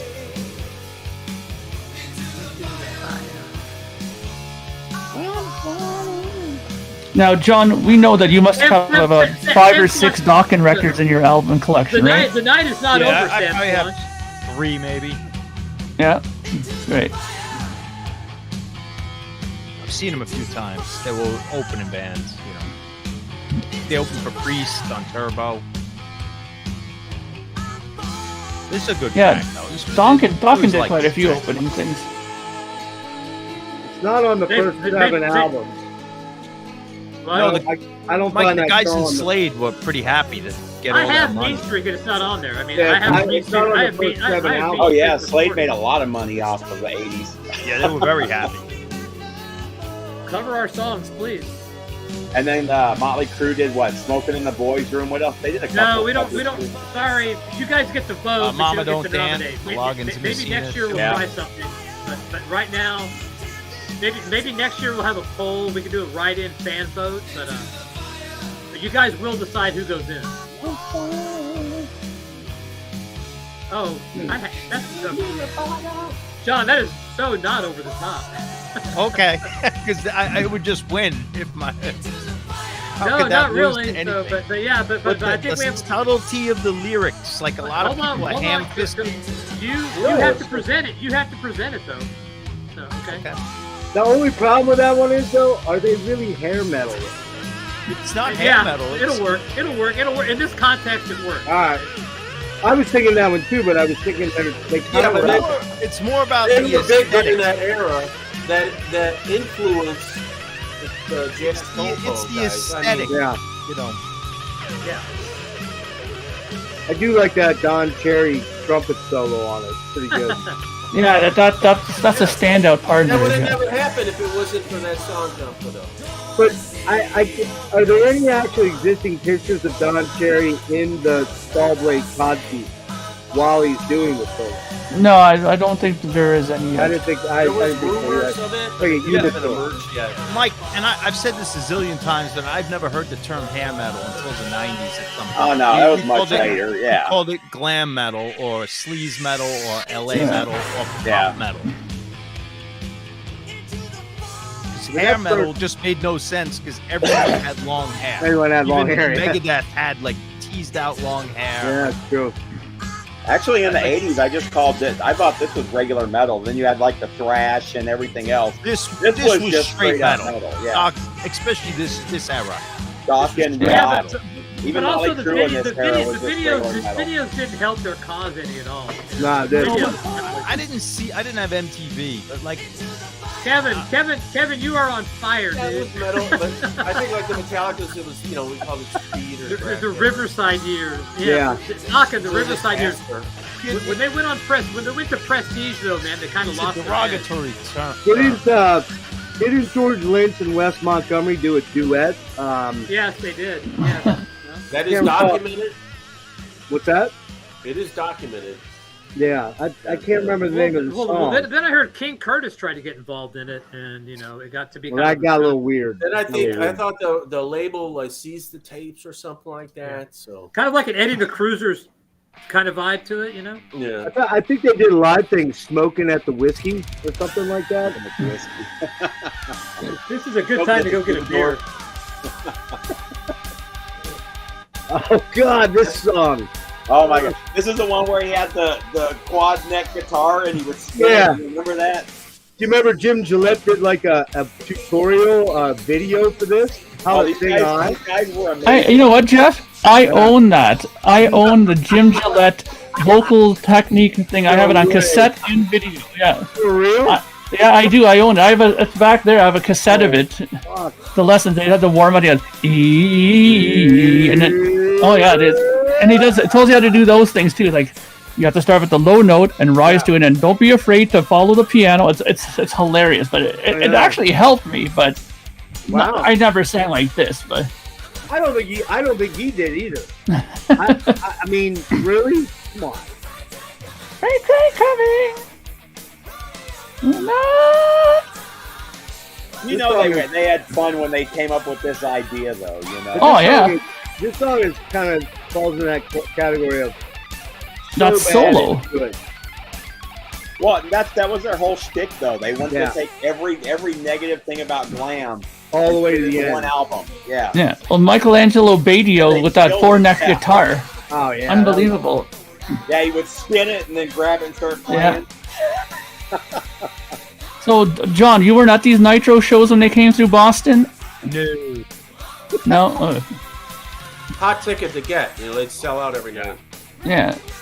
They wouldn't allow me in. I was just too dirtbaggish. Those were like always the high class joints they played. Like all the people with tuxedos and Oh yeah, right. And they had the martini Bow ties. glasses and stuff. Yeah. Bow the ties, dinner crowd, we'd call it. monocle. Yeah. Everyone was there with a monocle. The dinner. Yeah. The monocles were big then in the 80s. All pulling up in their, Rolls Royce. Monocles Chauffeur. and top hats. Yes, Where do you think Slash got that idea? It was all from exactly. the yeah. That's Solo. That Come was on. crazy though. He went from what? He went from slut to tough to nitro. Oh, God. And now, but what's great is Michelangelo Bedio now is in what's it called? What's that band with the loincloth there? Oh, Those man. guys. Manowar? Manowar. That's yeah. He's playing guitar with them. Really? Yeah. Oh, shit, I didn't know that. They just made an album too. He's been on Twitter. You see those two olds hanging out. What's that bass player guy in Manowar? Joey DeMaio. Yeah, Joe DeMaio. They're like sitting together in the studio writing, and they're all excited about going live again, touring. You know. I'm not gonna lie, man. I cannot take Manowar. Oh, Manowar to me, I think are the greatest heavy metal band. of I all can't. time. Yeah, see, Manowar to me is Rush to you. Or, They gave me a strike, so I don't like them. oh, really? Yeah. Wow. That's Joey DeMaio for you. Kevin, you're on fire. These guys They got gave you a kicked off strike? the fucking store. Oh, Manowar. I thought you meant right now. This band gave you a strike. Oh no. I got. No. I'm like, oh, you're off. What's funny is Danzig's like that. If I play Danzig, I'll get a strike, but if I play the Misfits, I won't. But It's you know, really if you weird. listen closely, you can hear some Lee Morgan playing on this. You can hear Lee Yeah. Morgan just a little bit. There was rumor of that. So and then Michelangelo played on the Sidewinder. Unbeknownst, he played guitar on the Sidewinder. Yeah, he was uncredited performance. Yeah. Oh, he's Yeah, a great he's- guitar player. That really did sound like Philly Joe on drums, though. I mean, Yeah, it's possible. Yeah. just had that. I got It a had that strike. swing. This is where the Beach Boys got their whole sound from. It sounds like a Beach Boys, actually. True. That was good. These albums need to be put on vinyl again, man. They're like $300 now. Really, I have this record. Patrick, you are gonna play Madam X, right? I don't think I have Madam X before. Ah, You're Dude, I can't high hear in everything. high school. Patrick, so good. What about There's Sleazy? Petrucci sisters. Dude, who Yeah. who has Sleaze Bees before? Nobody has fucking Sleaze Bees. Come on, man. You don't have it, Patrick? I thought you had everything. No, I don't have Sleaze Bees. Do you have Sleaze Bees? I have the CD. Well, if it's vinyl, you gotta send it to me, because I'm having it. No, I don't have it. Yeah. I don't even know if it was pressed to vinyl. Population. Who was that? Please be. One of those. That was their own band. I don't think they were Okay, I remember that name. I just don't remember Like anything. the they did. Yard, Rock the Angels. that kind of Oh, thing. okay. Susie, right? Yeah, Manowar was in the Guinness Book of World Records. They're really the greatest band ever. I mean, the greatest metal band, not the greatest band. That would be pushing. It's probably They also debatable. played the longest concert ever, I think. Who? Manowar. Oh, that wouldn't surprise me. I don't know if they're in the Guinness Book, but they played like a long time.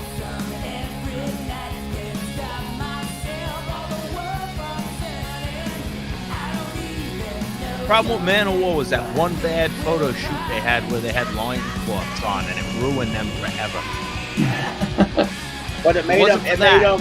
It made them superstars in Japan. In Japan, Oh they yeah, fucking no, loved it. Europe loved them, South America, everywhere loves them except America. We were listening to Metallica. We like ripped jeans and Heinekens and T-shirts, and these guys came out in loincloths. Not that that was their stage wear, but that one photo shoot. Yeah. Yeah, I remember the posters and shit. Their records are so good.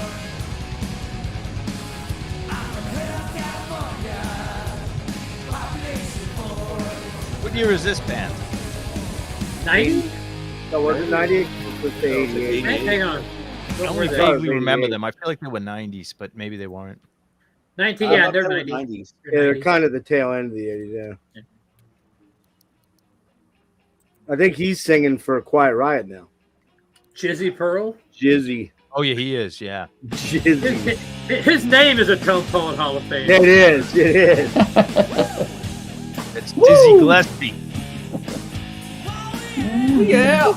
Isn't Jizzy's brother Yeasty? Jizzy and Yeasty, I believe, right? Two brothers. I don't know. That was a It's a film. bad album cover. Dude, that's the fat guy eating the dollars. Yeah. It almost looked like a hardcore record. Like it should be a Crumb Suckers record or like anti-government record. Actually, it was a good tune. Yeah, Donald Byrd plays on this, and I think Billy Cobham plays drums on this track. Because those guys did not play their own instruments, so yeah. Yeah. Yeah, you can recognize Billy's snare on this. Yeah. Absolutely. Down boys. Let's go. And the term "down boy," of course, was coined by Hank Mobley.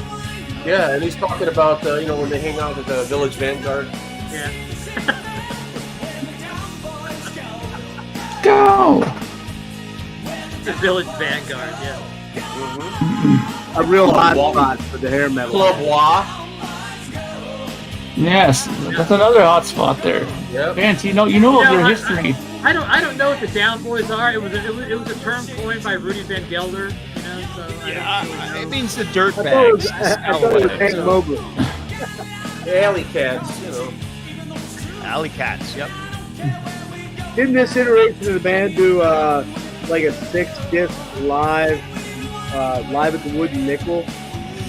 No, but they did have a 2-night headlining set at the Newport Jazz Festival. Wow. In 1991. 91.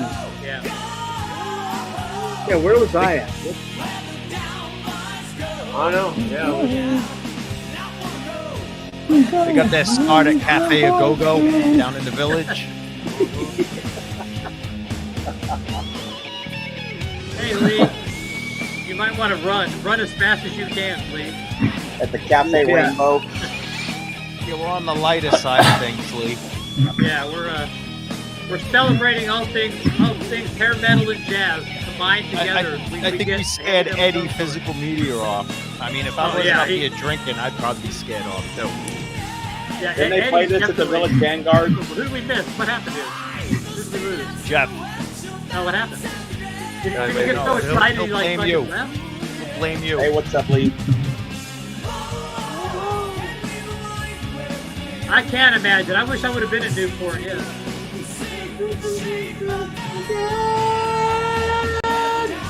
Boys, go. Go. Boys, go. DJ with Jeff. Nailed it. Not to give you orders. Hey, Patrick, do you have Maniacs? Maniacs? Is that a band? Yeah, that's a Canadian band from the Oh, mid-80s. AXE. Yeah. Yeah.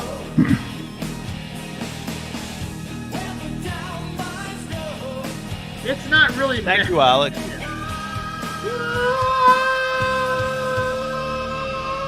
You know, I love Uncle Tom's Cabin, but if I would have played Uncle Tom's Cabin, Mark would have vilified me on screen saying, "You always play your song," so I could not play Uncle Tom's Cabin.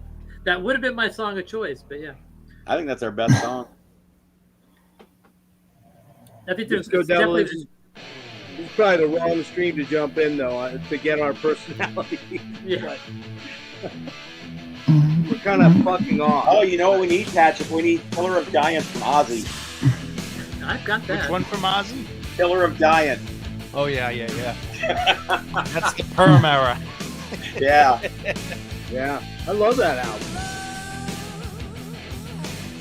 I know that I love that album too, but there's another song I normally play off that album that Mark won't let me play anymore. But I preferred the shaved head over the perm. Remember when he shaved Oh, his I head? forgot about the shaved head. Oh yeah. Yeah, that was so weird.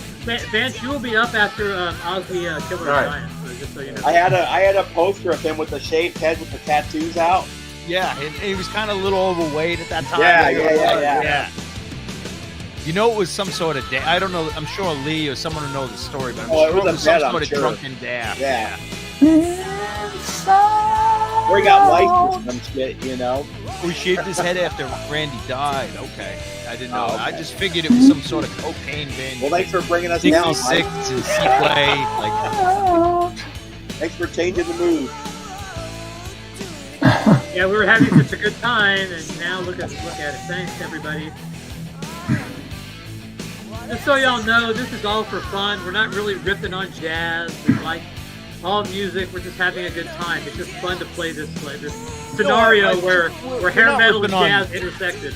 not Well- jazz, the music, but just the pretentiousness of tone poets. I think like I just think it's funny to try to intersect hair metal bands and jazz. I mean, it's just, the low brow with the high brow. Yeah, it's just I don't know how we came up with that term that one night, but it was just hilarious. I thought it was just hilarious. It was because all the jazz guys, the Tone Poet series came out. Yeah, we were getting so sick of it, we started talking about it, and we just started every making our own. topic. It was Yeah. nothing against jazz music. No, you it's know, not against jazz, but Well, it was for me because I can't stand it. but- highbrow, and then we're taking as lowbrow as it gets. So I have a lot of jazz. So I know I just Patrick. ordered that. Patrick did sell out and go jazz, but I No, personally but I can't mean- stand it.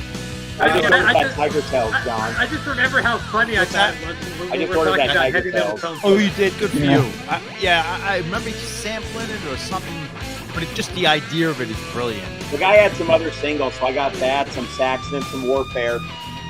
Oh, wonderful. Warfare. I got like 4 singles. and Now that's this is a combined fucking shit. great song. This is I don't care what. Burn down the In all King's Road. sincerity, this is a great Second fucking Warfare. song. Oh Yeah, yeah, it is. that solo is amazing in this song. The production, the vocals, great song. Produced by Don Dawkins. Believe it or not, he's a better producer than he is singer.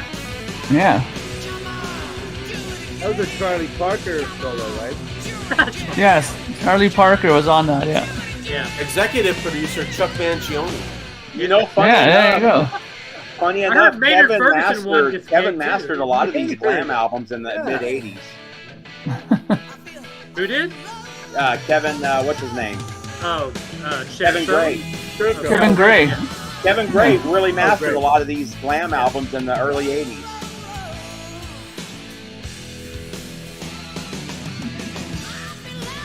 Steve, put in the private chat your Instagram name. I can't find it. I can't remember if you're on there still. I was just gonna send you this funny thing. It's Yeah. not funny, but it's cool. It's actually really cool little metal thing.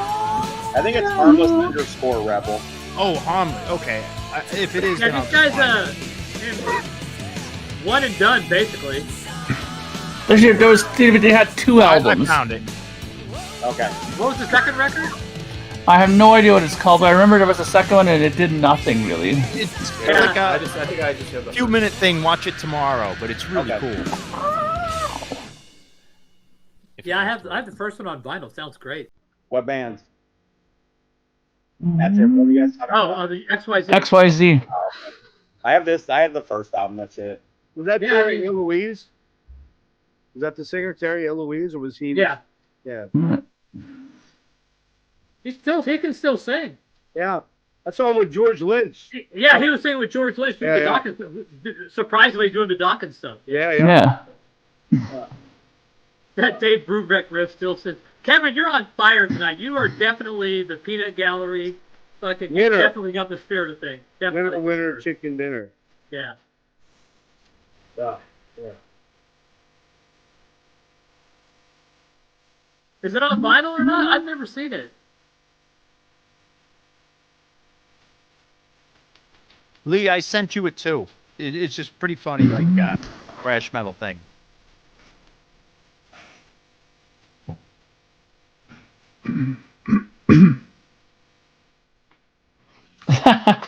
That's a good story there. Mike's got the spins. Yeah. You guys remember a band from Jersey called Prophet? Yes. Yeah.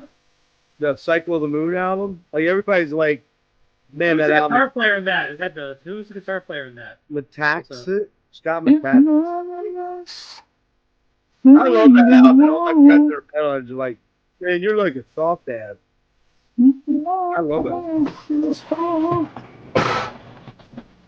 Listen to me. Hey, on. This push to be nowhere to run.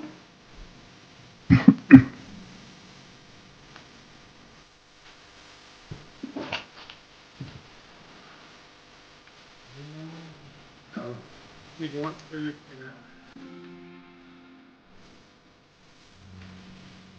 Next to night.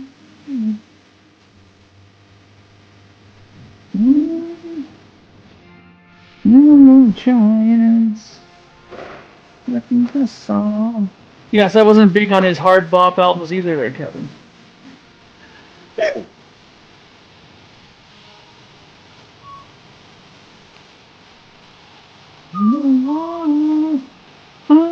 Killer of giants. Wow. Show No Mercy was cut by Kevin Gray. Can you believe that?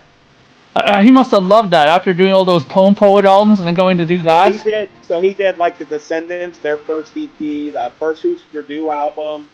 Like he's done a lot of like punk and metal, and it's crazy. Yeah.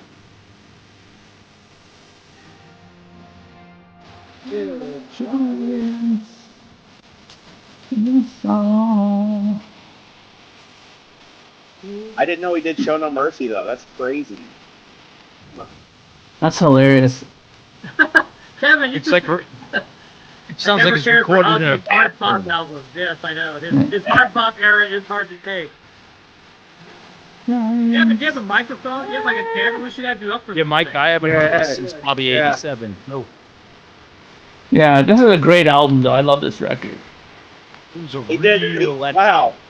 He did the The only Archive song I don't like on this is Lightning Strikes. I can't stand that. He did Deliver Us from Warlord. Yeah, like I said, most of Rock'n'Roll us, Rebel, was that off of Bark at the Moon? Yeah, that's not Bark at the Moon, yeah. most of us Yeah, on this you floor know went to what go else see I hate? Metallica. So I hate or- Shot in the Dark. Mark always wants me to play Shot in the Dark. I love that song. That's a great I love song, that man. song, man. Mark never tells me to play that song. So yeah. Mark, you bastard, you.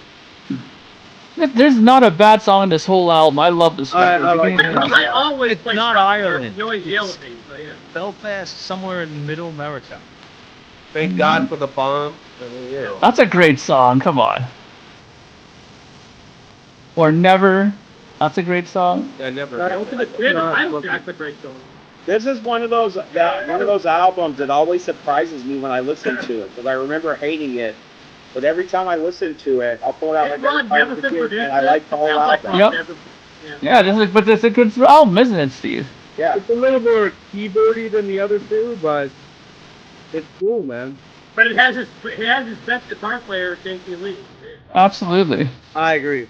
I love it. Song.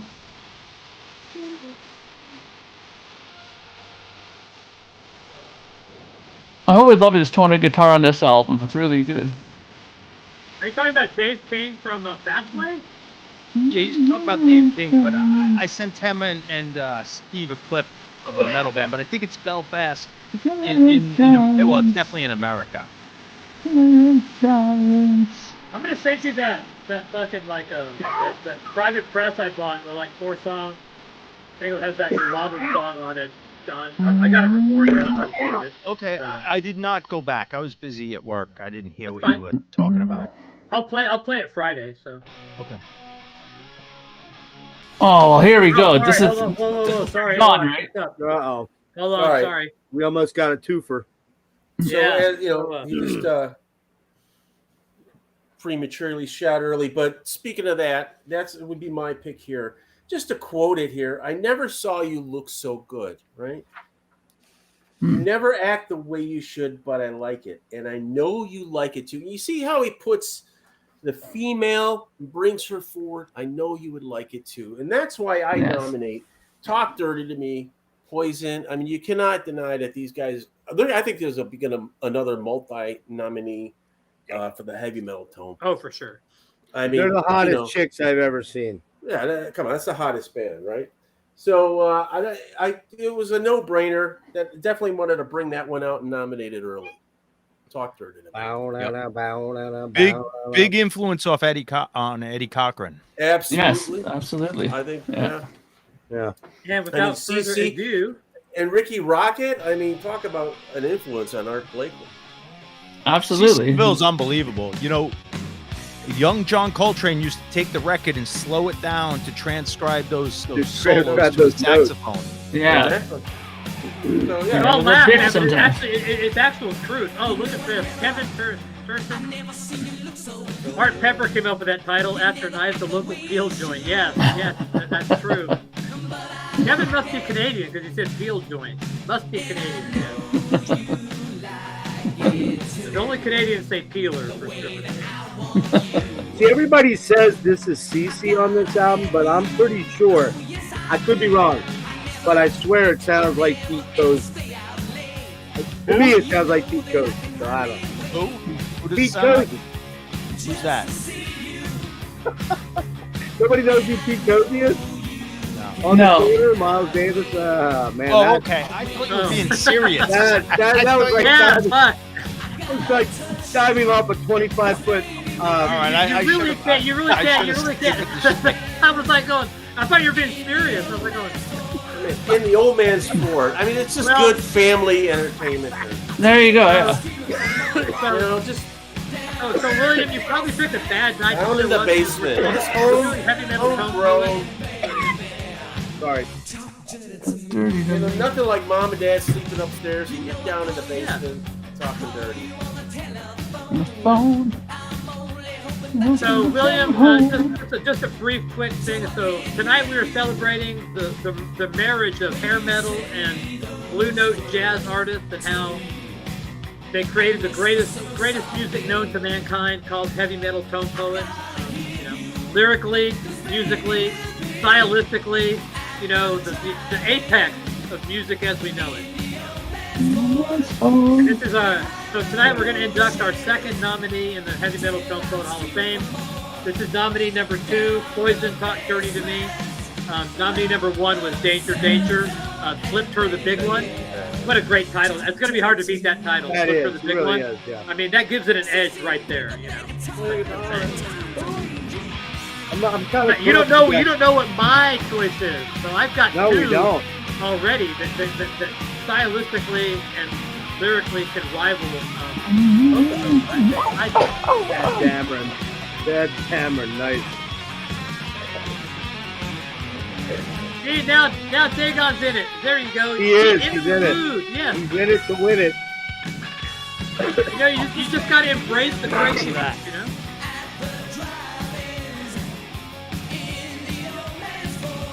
Yeah, we got one more song to do in tribute of Firehouse as our first annual Blakey Award winner, was posthumously awarded to Firehouse.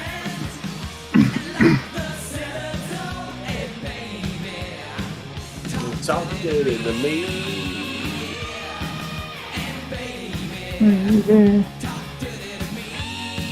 So the next song is our first Founders nominee.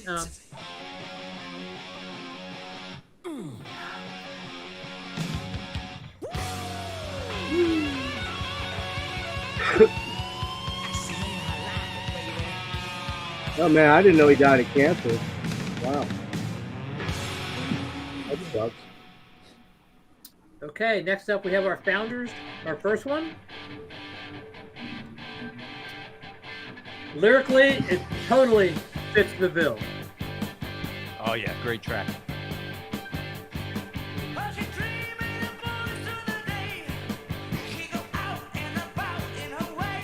Even the name of the Heavy EP metal is tone. classic. It's swallowed to not induce vomiting. So, yeah. You know what you got to play, Such a pretty Patrick? beat. Since we talked about it Friday being the worst song of the 80s, you got to play Honestly from Striper. Oh, God, please, fucking no. way, no. No, don't do that. It's fucking awful. Oh, that's so funny. I think that was the what he danced to his wife at their wedding. I'm not Oh even my joking. God. What tune was it? I didn't hear. Honestly, from Striper. Oh my God. I'm pretty sure that was their first dance. I was trying to bolster the argument that Stryper has some really good riffs and has some good songs, but every album has that dud, horrific ballad that just sucks ass on. Actually, their Favorite recent subject albums was have been better than any of their stuff. Yeah, I from the know. 80s. We've talked about that. Yeah. Yeah. Pretty sure we had In League with Satan play at our wedding. Venom. It was definitely a Venom tune, but I think that's the one I would have picked. I had a lot of heavy grunge at mine, like Limo Wreck and I forget what Alice in Chains. But we got married in '94. It's probably something all third. We did all classic. I don't think I have Let's Put the X in Check. I don't think I have that. We had bands, but like I made like the whole mix to play. Yeah, we didn't have it. We had we were living in Japan at the time, and we came here for the wedding, so we had like 10 days to get everything set up, get a DJ, everything together for the wedding. It was crazy.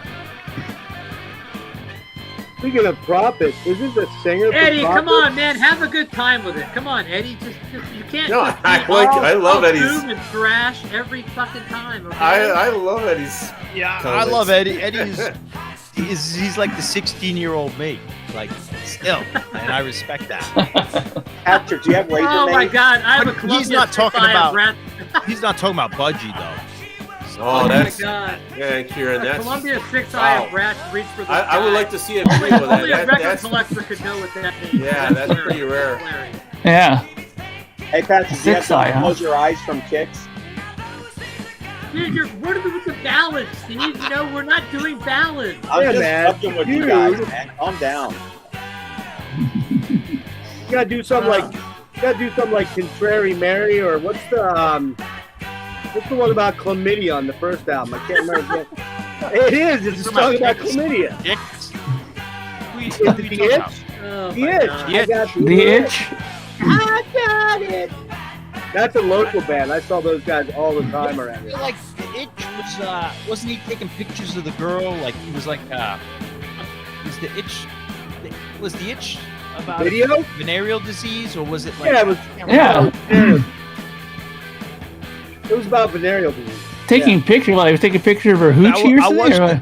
I seriously was gonna Sorry, pick what yeah, is yeah, it, Duck the Berry last or track what? Oh, dude, that song rules, man. That where song. he goes through the whole rap. It's long. Oh, yeah. Like him getting the beer and Those first two albums by Kicks are fucking awesome, man. this is a great tune. This is Uh-huh. Lita goes, Atom Bomb. didn't get laid. I'd lay it, Leah. This is such a great song.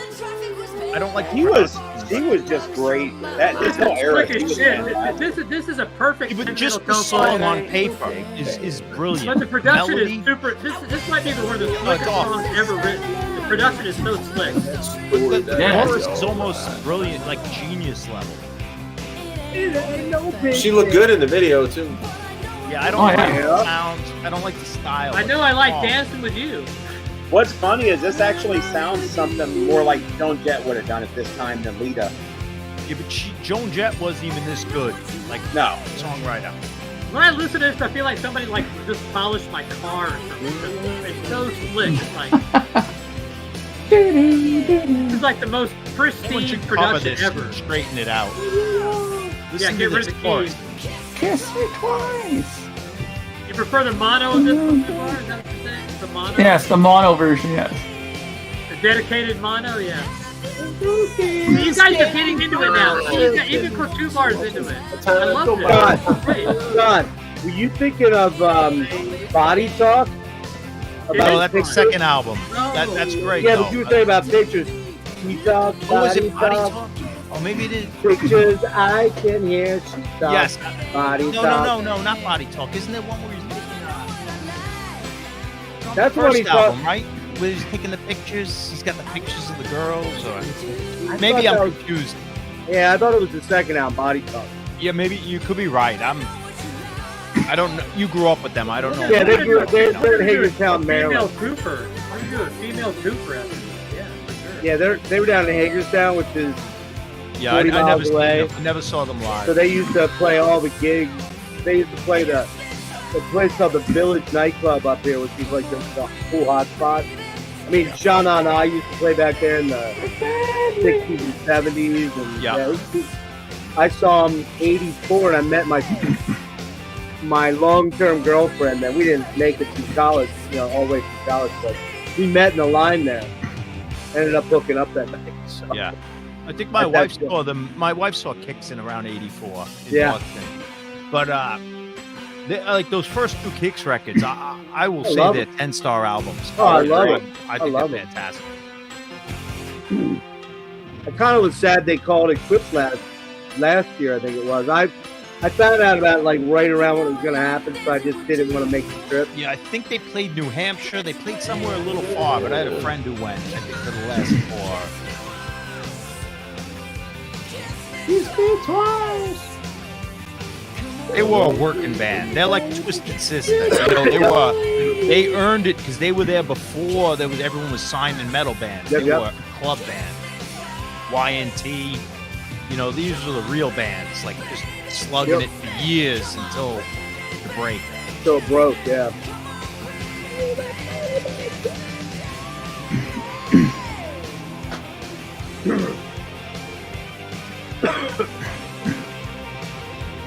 Hey, John, do you have that Trauma record? I have the one with the ice or something on it. I'm looking for the one with Leather Leone on vocals. Trauma, the Cliff Burton band? No. Was that Cliff Burton's band, Trauma? No, this is Leather Leone's before she was in Chastain. Oh, I don't know that. No, I only have the Chastain. Yeah, I don't know. It was a thrash I've got a bunch of Chastain, but yeah, this is before Chastain though. okay. Here's our double shot. I don't have that. for our Canadian friends here. The Chastain records were always like the $2 records. Yeah. Oh, I remember when this album came out. She lived like in the apartment buildings right behind the mall here, near where I live. She used to always go to like the local grocery store. You'd see her at nighttime. She'd always shop at night. I don't think she ever did anything in the U.S., did she?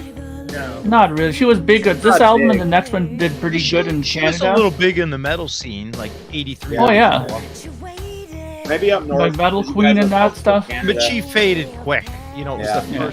first album. I don't remember her at all. Yeah, no, she was And definitely. when this album came out, it did good. It did gold here in Canada, and same with the next one after it. But she never connected in the States, though. She would get radio play a lot. She still looks wasn't a lot pretty of- damn good, man, for 63 Oh yeah. or 4 or 5. Only for a year and a half or whatever, and then she Yeah, was it didn't last long. parted away. She was up She against, like, She was in all the magazines. Like if you picked Yeah. up Hit Parader and Circus, she was in all. Oh of yeah. them with ads. remember. And but she was up against, like, the Great Cat, so it's hard to... the Great Cat was a little bit later. I love the Great Cat. I love her.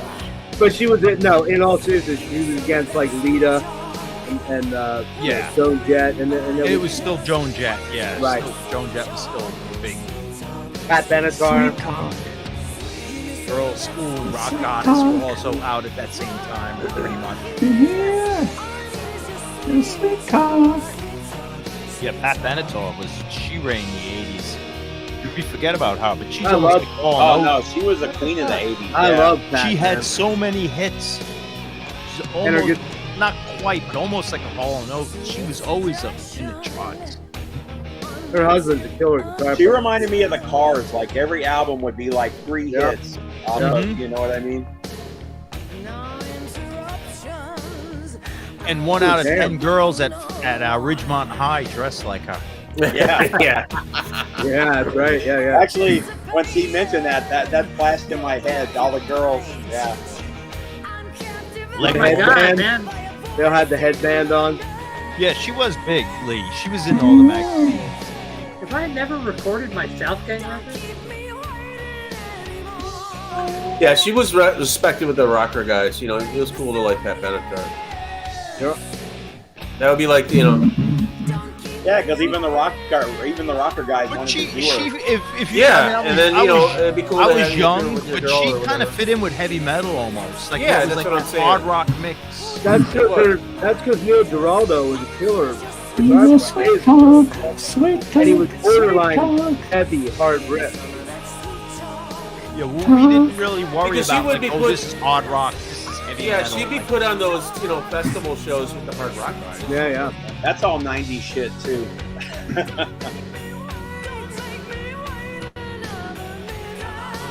Hell is for Didn't Heroes. her- That was a good one. Shit's a good. Didn't her good like track. debut came out like late 70s, wasn't it? Like Oh, 79? her fourth album, fucking with her drummer Myron Grombacher. That guy was phenomenal. Who's Is that the Fire guy and that had Ice? the, Is that one of her last? Fire Ice, Yeah. the third album. It's her Third album. That was one of the later ones, but it was still good. Get Nervous was the fourth album. That's fucking amazing. Yeah, I got a bunch of her stuff. I ain't sure.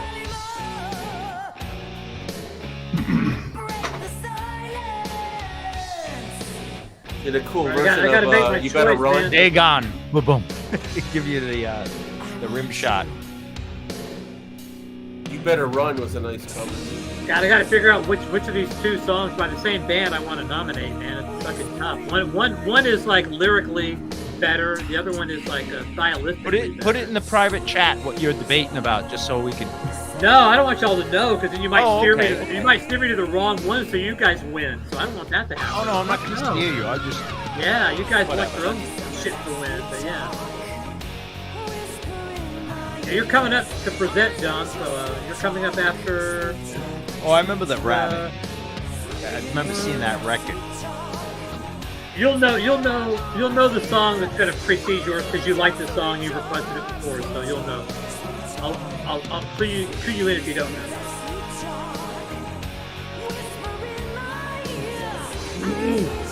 Yeah, Neil also plays on Jesse's Girl. He did the solo for sure. Yeah, I didn't learn that until the 12 Sound top City 10 documentary. songs, Mike. That's pretty amazing, especially in the 80s when rock was still like had a chance to be in the top 40. Yeah, and there was so much. I mean, coming really, out. they're like Hall & Oates, you know. Like, It's a pretty long song for like fucking Lee Aaron. So if y'all don't like this next song, blame it on Jeff. So yeah. If it makes you uncomfortable, yeah, Attic didn't help. She could have broke when Quiet Yeah. Riot and Rat did. She could have had a hit. Took to like fucking 80 air raid Cyrus. before for Lita this. Ford broke. I mean, her. she definitely had the Air look. raid because you got crab. This is great. There's definitely room for a chick metal to make it like when the Rats and Quiet Riot, the Twisted Sisters. Thanks, Well, Jeff. when did Warlord come out? That was about the same time too, wasn't it? Yeah, with but they were Dora? underground. That was like just metal. Like, and I don't know how much people knew Warlock in America, just the metalheads. I didn't know until the 90s. That's about the time Samantha. Yeah, Fox this was- isn't the Photograph song. You're absolutely right, Jeff. Yeah, his body talk to him. Yeah. You guys remember Lisa Dominique? No. She was another Canadian rock chick like Lee Aaron. Her brother was named Marino something. Marino. Oh, this isn't the itch, is it? Yeah. Oh no, this isn't. No, this is Atomic Bombs, isn't it? Oh yeah. Yeah. This is the first song, I think. This is song I one. think I got a fucking. We'll have to play this song. I remember this one's tagged wrong. So yeah. That Kevin, is- you're fucking on fire, dude. That's an old Blue Skeleton trick. Yes. This is yes, a great you're right. album, though. Oh, I love this song, man. It really is a great album. And these guys were so fucking good live, man. Like, Great time capsule of like pre-heavy metal era. yeah. Like They had club been around band. forever, though, Jeff. I mean, they were good Yep. from the beginning because they had already been around for like 8 years. Yep. Yeah, by the time I could start going to clubs to see them, they were almost kind of like over. They were. They Yeah, did Midnight Dynamite, which was the back big when one. you had to pay your dues, you know. Yeah. Well, they were like Yeah, Twisted Sister. They were around in like 75, 76, weren't they? Yep. Twisted Sister, little bit YMP, later and them, than- I think of together as like lugging amps and they're having to win the crowd Yeah. over because you I didn't want to just say show up 70. and there was 70. already a metal scene or a hard rock scene. Yeah. You had to win bar, like basically bar patrons over. 76. I said 77. They were 76. Yeah. Okay. Yeah, I knew it was about that time. And like they weren't even metal, like they had some AC/DC almost. Oh, cheap yeah, crap. more and then they rock. almost were like power pop a little bit. Like they did, there was no like rules yet. Yeah. They had like For Shame. Do you remember the song For Shame and How to Start Like That? That was a big hit up here. Really cool ballad, acoustic bass. Great stuff. They were.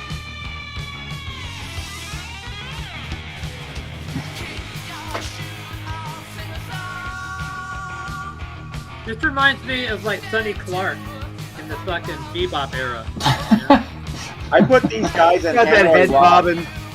I put these guys in Hanoi Rock in the same category where they got mixed in with the glam guys, but neither band was glam at all. Well, these guys weren't glam. Well, fucking Michael Monroe Yeah, was Hanoi completely Rocks glammed up. looked glam. Really they were glammed glam like the 70s glam. Yeah. Like Yeah. these guys were Yeah. just kind of like rock dudes. Yeah.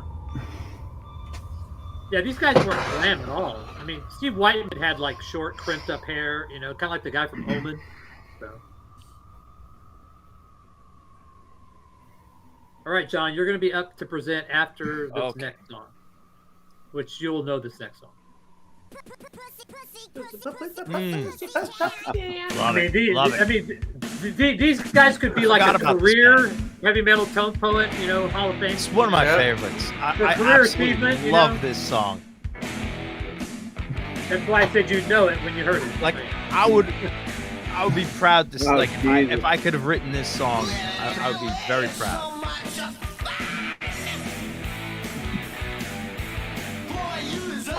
You mean Michael Schenker into the arena? That's not heavy metal tone poet. Not tonight. I love Michael Schenker.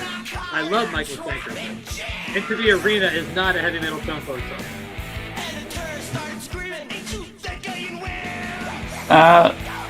Hang on, Dagon. I'll give I'll put it in the private thing, and Patrick can post it because I can't post on here for some reason. Although his album is not a heavy metal tone poet, but we will make an exception. Yeah. Yeah, what's her name's not on tonight? Isn't her favorite record Faster Pussycat? What was the young girl's name, Patrick? Who?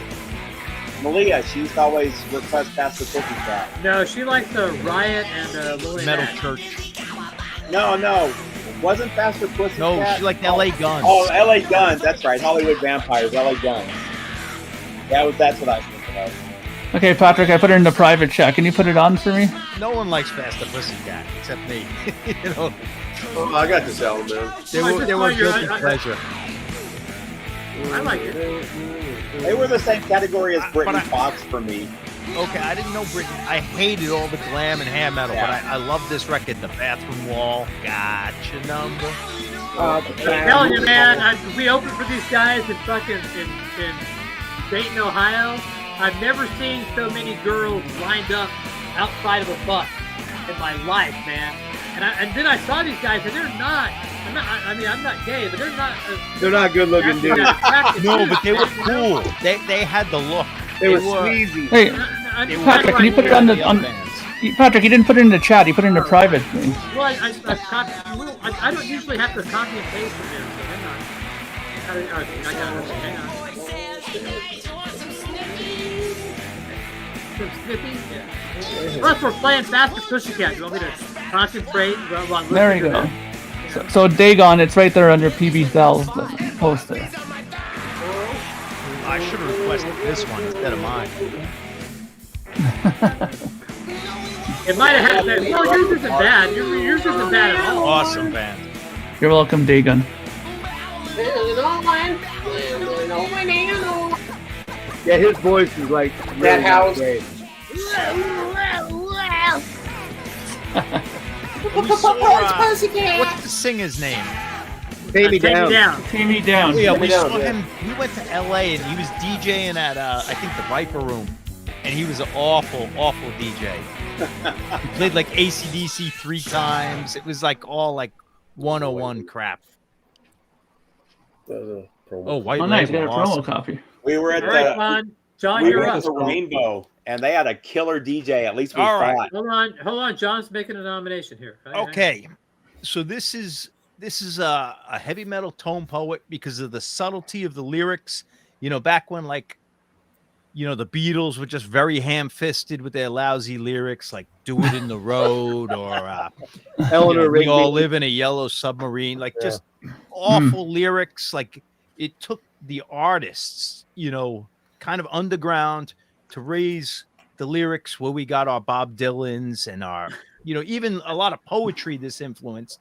But you're going to listen to the subtlety of the lyrics of this next song, and just even the subtlety of the music. You don't want to be, in your face. I'm just yapping now. I drank too much, but It's Jack Kerouac. this Jack song will Kerouac. speak for itself. That's But the you whole need to point, listen John. hard to figure out what they're speaking about.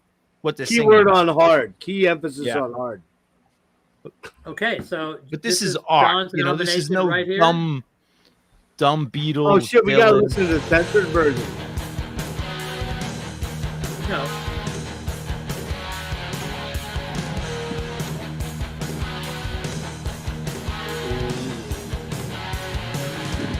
I just censored the title. Yeah.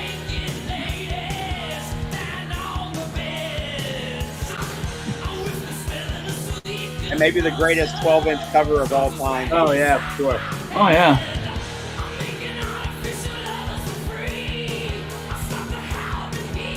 This is one of the first records I remember where there were a bunch of different colors. Remember they had like 7 different colors of vinyl? Eat your heart out, Paul McCartney. Exactly.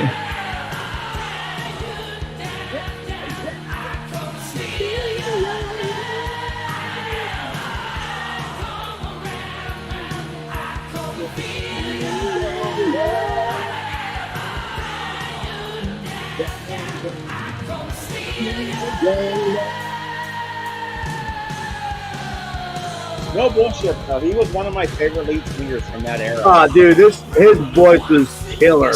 I mean, this still holds up. This Oh, yeah. rock and roll. Oh, yeah. Like, Well, is it live or is it not though? That's the problem. no, I mean this song. Oh still yeah, holds yeah, up. yeah. Oh yeah, Next to any rock and roll song. killer. First album, amazing.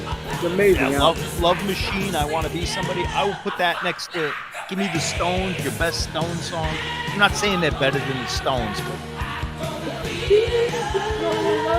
And they had really good production too, actually. Man, my voice is I mean, I've heard interviews. But what's with, funny is with- without the fuck like an animal in the background, this could have been a hit song on the radio. Oh, for sure.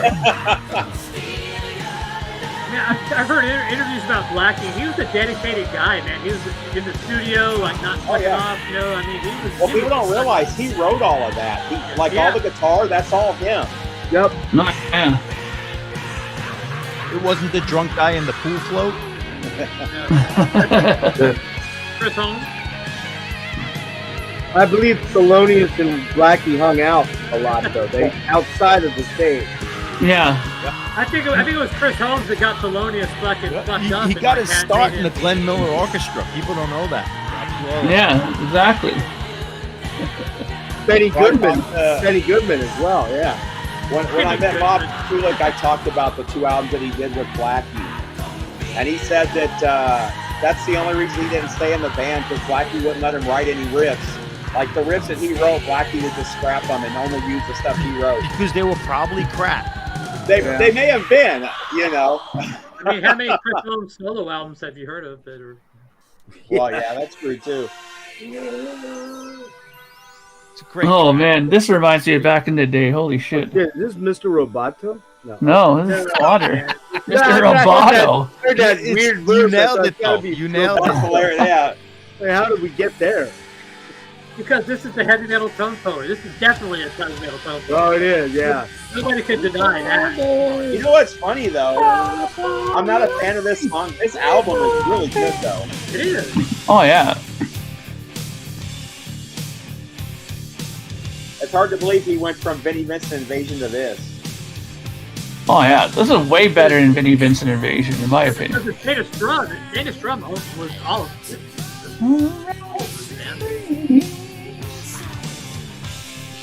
It's the moonlight, lost my mind. And all. Oh, I got the power to see. Yeah. I'll wait from dusk to dawn. I owned this album, but man, I never liked this guy. Jesse Georgia and Jeff Got it down here and I. Okay. So I should probably make this a definition on the show or something. But a heavy metal tone poet is. Hang on a second. Heavy metal tone poet is the marriage of the greatest music of all time, the hair metal of the '80s with the blue note jazz of the earlier age. How they came together and made the beautiful music we celebrate tonight called heavy metal tone poet. It's music that also qualifies as high art. It's also just having a good time. We're just having a good time with it. It's just a lot of fun. Which is what rock and roll is supposed to do. Just have a good time. You're not supposed to think. You're not supposed to exclude other people out of it. Right now, you can hear the currency playing on this song, you know? Rudy Van Gelder said that Mark Slaughter had the purest voice he'd ever recorded ever. That's right. He was very impressed by it. Rudy was dead. You're gonna sing it now. Up all night, sleep all day. Up all night, sleep all day. And those harmonies are just All night, made in all heaven. day. Amazing harmonies, yeah. All night.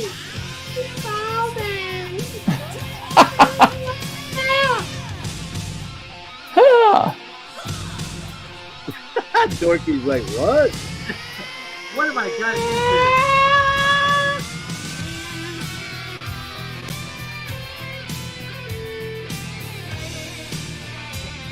Shadow. I think this Right, guitar, buddy. I think this guitar player's dead, isn't he? Yep. Yeah, Tim Blando? Kelly. He Yeah. died quite a while Blando. ago. Okay, Shadow. Tim Come here. Blando is the new one. Come here. Oh, Blando's the new one? What was the original guy's name? Tim Kelly. Tim Kelly, that's it. He was in a car accident, I think. Yeah, I think so. Good way to go. Yeah, Mark is a really good guitar player. Hey, Pastor, what speakers did you buy? I didn't buy any speakers recently. Yeah, you did. Recently? Yeah. I bought the Chef RC Metas. Okay. Go Yeah. Here we go, now. Chef R3 Meta. That's like almost like 6 months ago, but yeah. Yeah. Yes, you can stay here. You can stay This here. sounds like an Animalized Kiss song to me. Yeah. Yeah, well, I think the same who produced this? Dana Strum, but I mean, Dana Strum was Strum. there with Vinny Poncia for a while.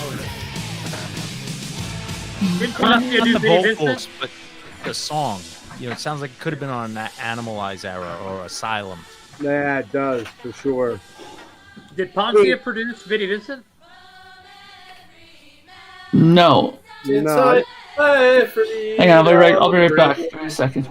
Maybe the Andrews Sisters. Yeah.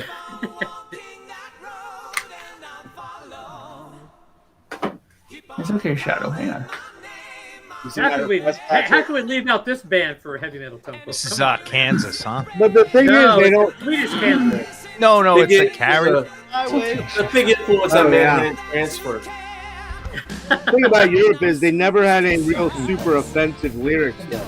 They always kept it kind of semi. Yeah, I mean, I'm It is pushing the carry limit on here. my wayward son, isn't it? Oh yeah. Just the way it came in there, even. Well, not now. You know, if they did not do the keyboard cheesy horns, they'd be a lot better. Yeah. But they have a song that, you know, as cheesy as much as everyone hates it, it's kind of like in everyone's brain. Oh, the final forever. countdown? Oh yeah, man. I made Every made a sports millionaire. event, every sports I'll take the event. royalties.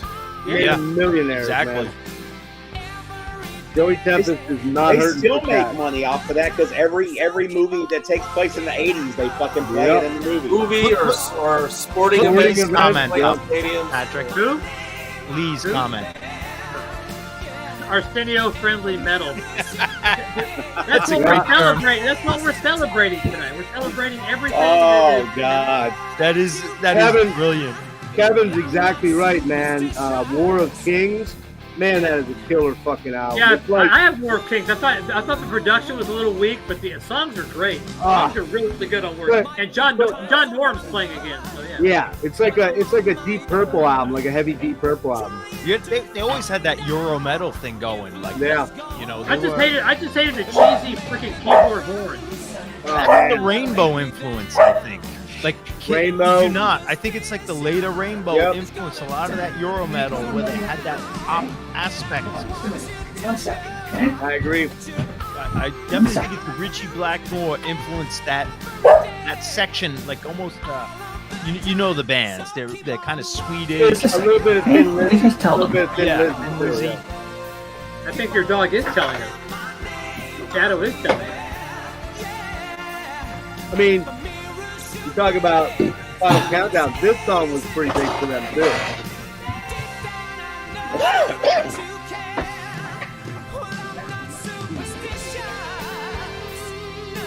I just pulled the Rolling Stones list of the top 10 greatest glam songs of all time, and 5 of them are Motley Crue. Are they really? Yeah. Rolling Stone is maybe the most out of touch bunch of lists I've ever seen. Yeah, they are. Well, and Okay, guys, I'm gonna get going soon because the dog's starting to bark here at me. Yeah. Okay, well, Bye, here's Mark. the phone See you, buddy. then. Mark, a lot of fun hanging out with you on the All right, Mark. heavy metal Catch you tone later, poet man. night. We'll make sure to You see too, how guys. we'll see how how Danger does. So we'll see. Well, I'll listen on the phone when I take him outside just to see what happens. So. Mark, I was thinking in the future we could do proto tone poet, and we could each pick, maybe not each, but like pick a couple of 70s tunes. Like I was thinking, All right. Kiss, Ladies' Room, and stuff like that. Forefathers. Yeah. The 16. forefathers. So, of the so tone poet. if you win, Mark, you have to come back and In make the an future. acceptance speech. Oh, look, Kevin again says Oscar Peterson is all over this album. Yes, Oscar Peterson is everywhere on this record. Yes. All right, my friends. I Take would, care. I would like to nominate Mark. Kevin Burchin for like the greatest peanut gallery person tonight of all time. So, yeah. Yeah, I agree. Yeah, Kevin's coming in with the facts. Yeah. Kevin's got the heaters. Yep. Definitely Kevin's done his research. get the audience participation trophy. Because everyone else is like, oh, geez, All right, it's awful. I've chosen my nominee. It was tough, but I've done it. I probably won't win this year, but I don't care.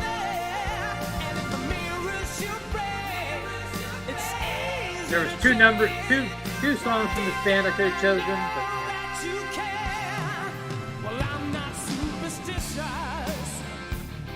no. Those fucking keys just kill me.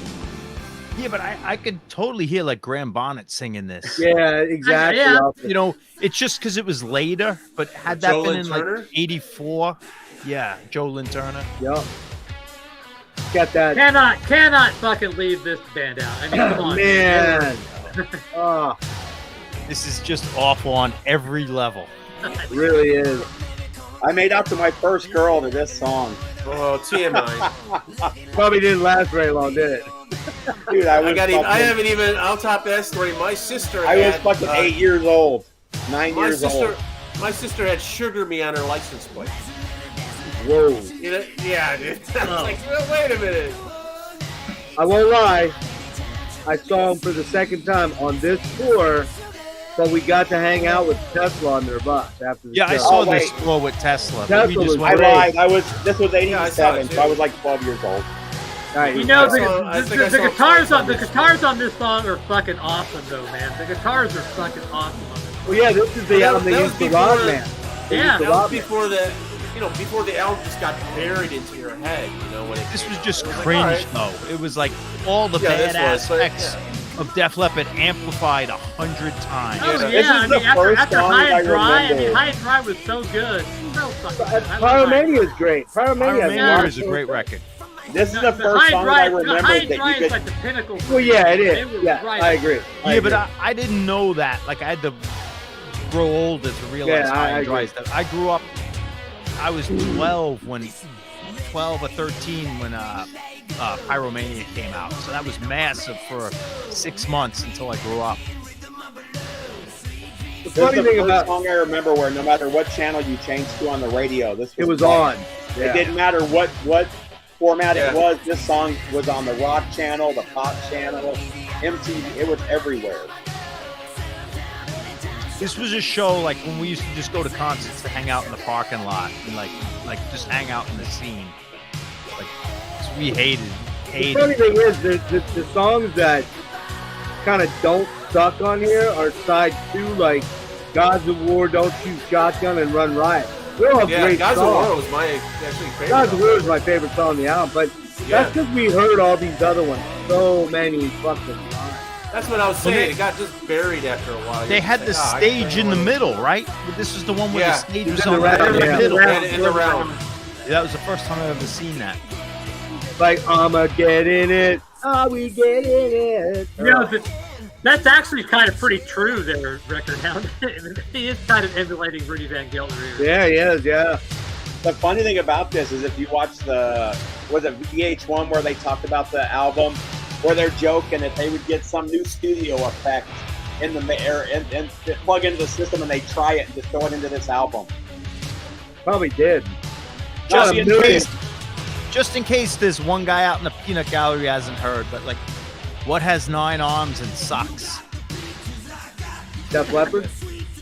This album, Hysteria level repurposed. What is Leppard. 9 arms and Nine socks? arms, because Rick is missing one. Yeah, that was the joke in the 80s. But he did not. He wasn't missing a leg on High and Dry though. Or Fire No, Red. it was. This is the first album with one arm. Yeah, that's why it took so long to make. Yeah.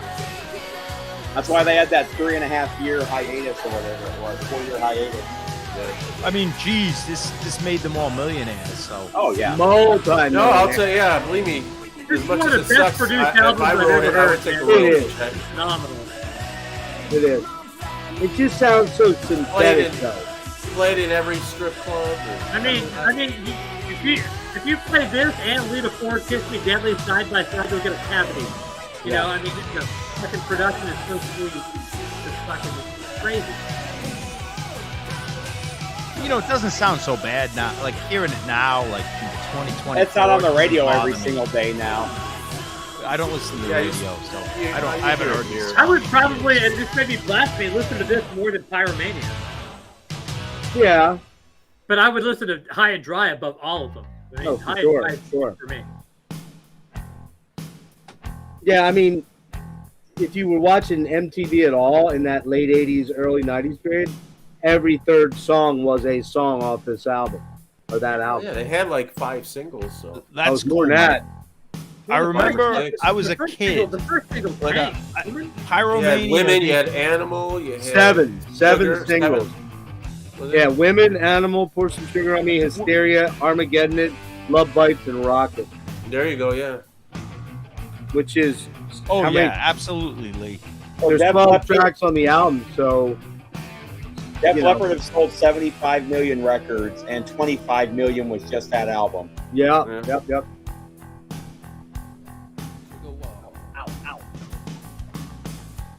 Still can't top AC/DC though.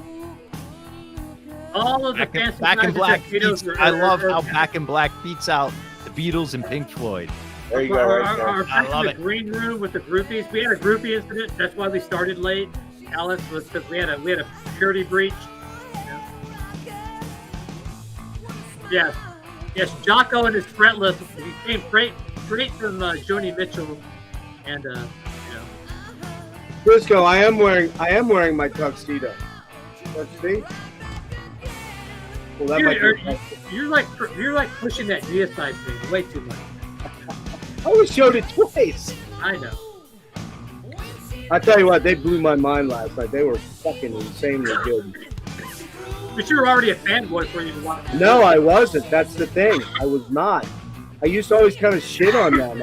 I always thought Glenn was a weirdo, and he is a weirdo. But they were They're great fucking amazing. musicians. He's just, Dude. I just can't stand him. Yeah, he's a weirdo, but man, they were fucking so heavy and savage. Oh. Okay, Yeah, I'm do gonna that. make my nomination next, and then we're gonna vote, people. We're gonna have Yeah. y'all are gonna vote. We're I gonna get our can't wait. second inductee into the Heavy Metal Tone Poet Hall of Fame, and then Van, because Mark left, gonna go solo on the Art Blakey Firehouse tribute. So You see my icon request, Hey, Patrick? Zorlock. I did, but I don't know if I have the right icon here because there were two icon requests. Go So look is at it Mutt again. Lang must be the highest selling producer, right? Oh, by Could probably. be. Between him and Shania Twain and AC/DC and fucking Oh, that's Jeff- right. Yeah, what is Yeah. that guy's royalties checks, right? Holy cow! I never even thought of that. Think about that. Think about that. Wow. He's going. You know, Back in Black next to the Michael Jackson record, Thriller, is the biggest selling Well, record of all time. Quincy Jones might be up there pretty high. Yeah, too. but you think about it, man. Shania Twain, AC/DC, Def Leppard. That's If fucking. you just that's had fucking Back in Black, brilliant. you could go rest on your laurels. But to have Yeah. Hysteria too and Shania Pyromania. Twain sold more than fucking. I think both of those. Shania Twain on her own. No, Back in Black, I think, is the second highest selling record of all time. Well, I think Shania Yeah, Twain right sold after like the 20 Eagles' million. greatest hits. No, I think it's Thriller, Back in Black, and then everything Oh, is it else is Thriller? below them. I thought the Eagles' greatest hits, that volume. Yeah, one but was you the- know who beats all of I that think is that's below. I think Is it's it? her below Back producer in that's Black. going to be Giles Martin, though, because he did all the Beatles stuff. Yeah, but they didn't sell as much Someone as all on these other bands. Though. They someone really who's didn't. someone tell us the top 10 best selling. Hang on, I got it. I got it here. Yeah, someone quick who could type. Michael Jackson, Thriller's number 1. AC/DC's number 2. Whitney Houston, Bodyguard 3. Okay. Floyd, Dark Side. Jackson, Bad. Eagles' Greatest Hits. Meatloaf, Bad Out of Hell. Was that Jim Steinham? Who was that? Yeah. Yeah. Kind of. Eagles, Hotel California. Shania Twain, Come On Over. Fleetwood Mac, Rumors, and Saturday Night Fever.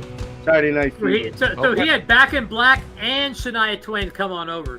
So yeah. I love it. And yeah, I guess after that it goes Led Zeppelin 4. Trying to see where Metallica's We like. haven't hit a Beatles record yet. Nope. No, I'm looking. We won't hit a Beatles record until probably like 50 or Sgt. Led Pepper's. Zeppelin's bigger than the Beatles. Sgt. Pepper's was the. Oh no, I'm sorry. That album won in 2000. Yeah, okay. That's a Yeah, that's a greatest hit. Oh, the greatest Yeah. hits. Yeah. That one's like 15, 16, and then That's when they started counting downloads, probably though. probably. Yeah. I'm surprised Metallica, the Black Album's that far down. It's like. Okay, now it's time for my nominee. 18. So my nominee is a band that I had the pleasure to see and do lights for a couple of times. Great guys, they are. But the song that I'm nominating for was not written by them. It was written by a band called Girl, which featured, coincidentally, Phil Collins and Phil Lewis from LA Guns and That's right. Def Leppard, respectively. Their version is a lot more heavy, a lot more rocking. They were a Louisiana band, basically. They formed from a band called Stiff. I knew most of them fairly well. It is the band Lillian Axe, and the song is My Number. So, Oh yeah! Wow. here we remember go. Excellent.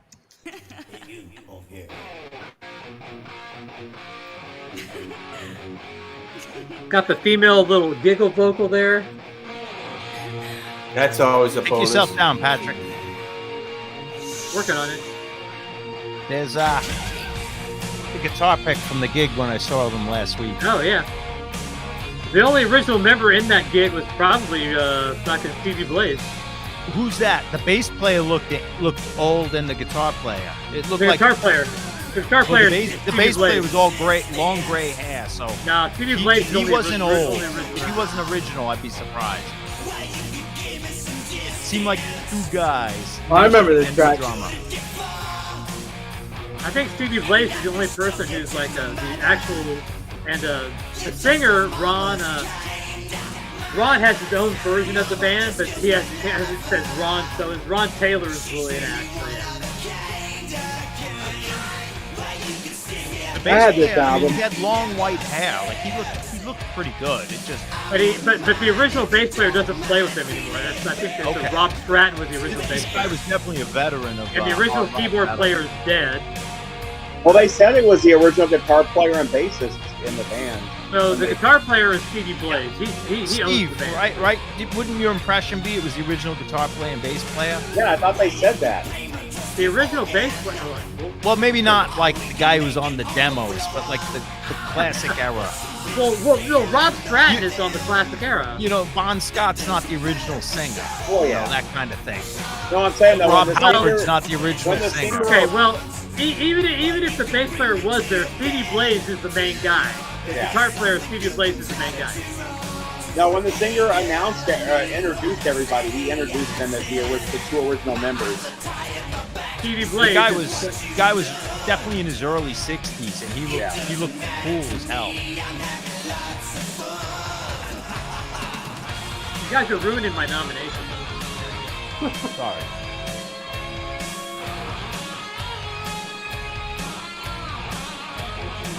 Yeah, I had this album. I liked it. Don't know where it got to. I like that part. Yeah, it's kind of almost like I like this version so much better than Girls' version. Girls' version has no balls. No offense, anybody likes Girls. I like Girl. I mean, they're not a great band. They got the one good track. Hey, I like that first album. It's good. The production on this version, though, is pissed. so much better than theirs. So much better than theirs, in my opinion. You're not my mother's kind. What was that other band, though, John, that Phil Collins was in? Oh, Lucy. Yeah, that was really good. A single just came up. They had 2 singles. See, so hold on a second. You just missed the heavy metal tone for it. Heavy metal tone for it nugget. He likes the 69 all night. That was really important. Oh, yeah. That's how you know he's lying. There was a 69 reference in the Focus song I played earlier. Yeah. There was. Yeah, right in the beginning. it's probably like a Nobody ever math said they major like in the college or 69 all something. night that has done it. All right, I'm going to prepare the poll now, and y'all are going to vote and decide who is inducted into the Heavy Metal Tone Color Hall of Fame. There we go. I know the excitement is palpable. How many can you get in there, Patrick? 4. 4? Yeah. Icon. They don't really fit the bill, but you know, now the nominations are done, so it's we're good. just straight metal. Yeah. I'm happy to hear this. Well, I look don't at the remember. back of this album. They look pretty hair metal, though. Well, yeah, but I mean, a lot of bands look hair metal to look hair metal. I mean, that was the thing.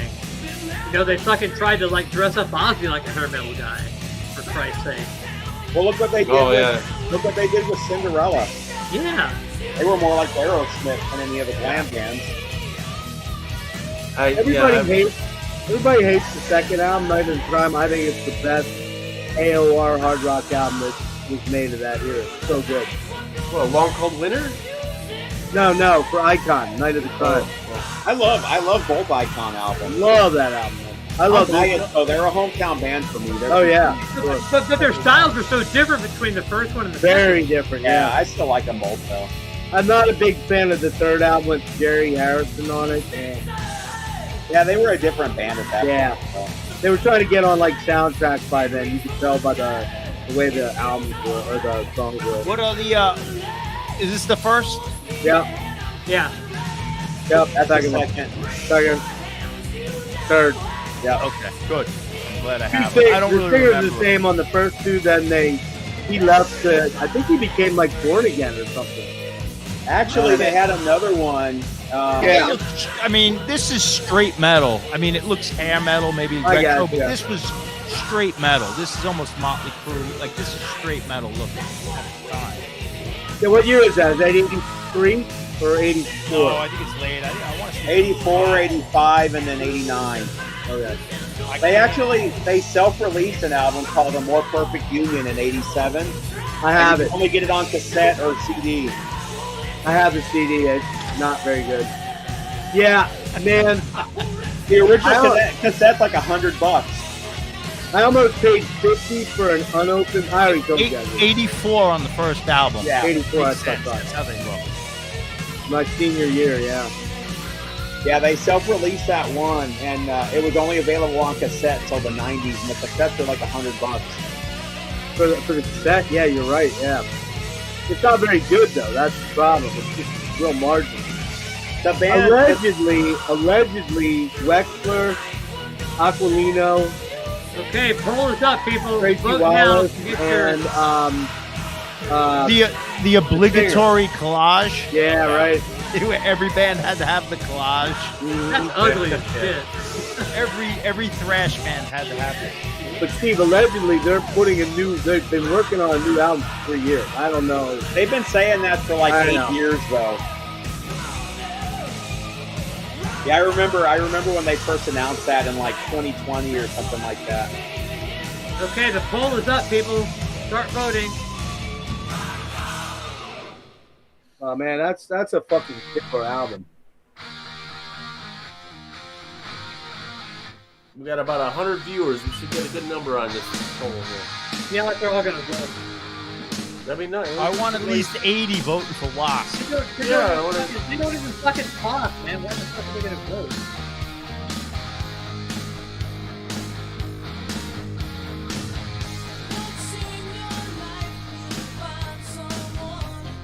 What is this? Trickster.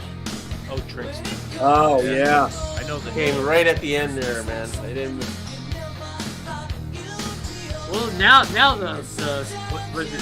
Steve Brown and PJ, what's his name, are like working with Ace. They did the Ace Brown, album. yeah.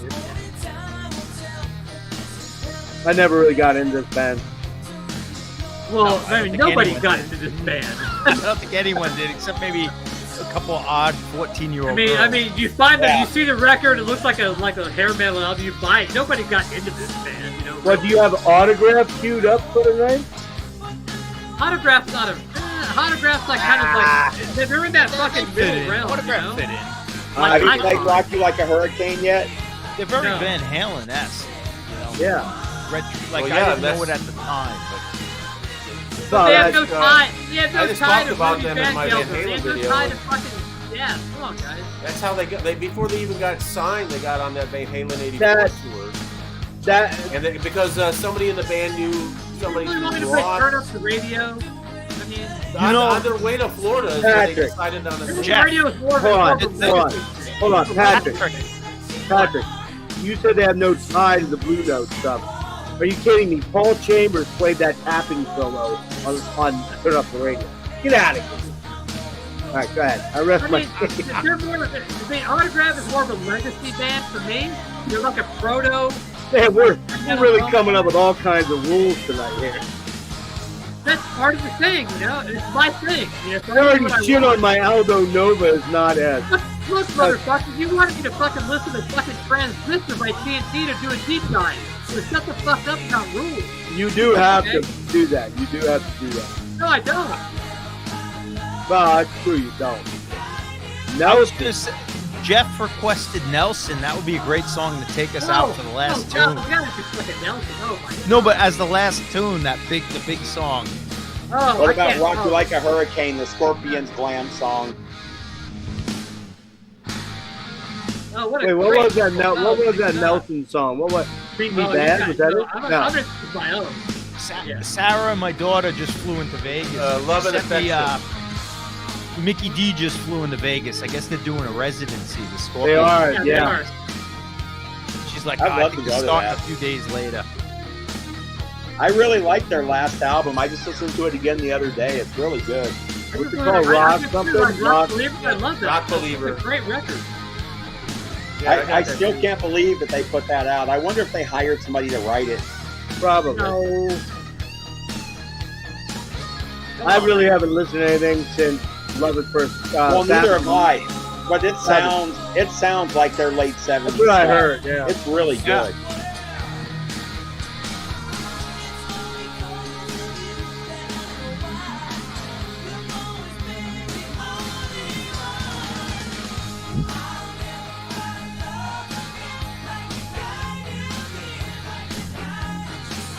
I think it sounds like the Animal Magnetism era.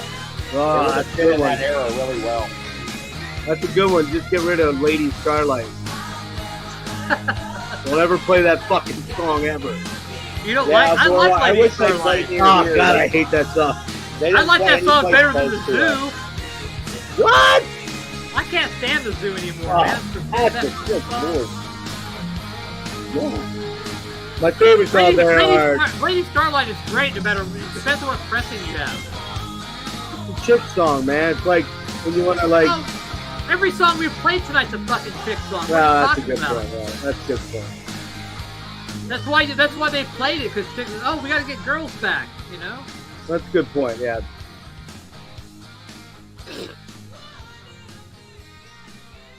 Did you play any Kiss of this era that was in this zone? Patrick, leave it to the prog guys to scare away the chicks. Okay, Vance, are you? Work. So this is our last Blakey tribute to Firehouse. You're now a cappella, so this is all on you. This is our first winner of the Lifetime Blakey Award because of the death of CJ. But Firehouse definitely is a band that flew the flag of heavy metal tone poet. Yeah. Yes. For their entire career, actually. So here you go.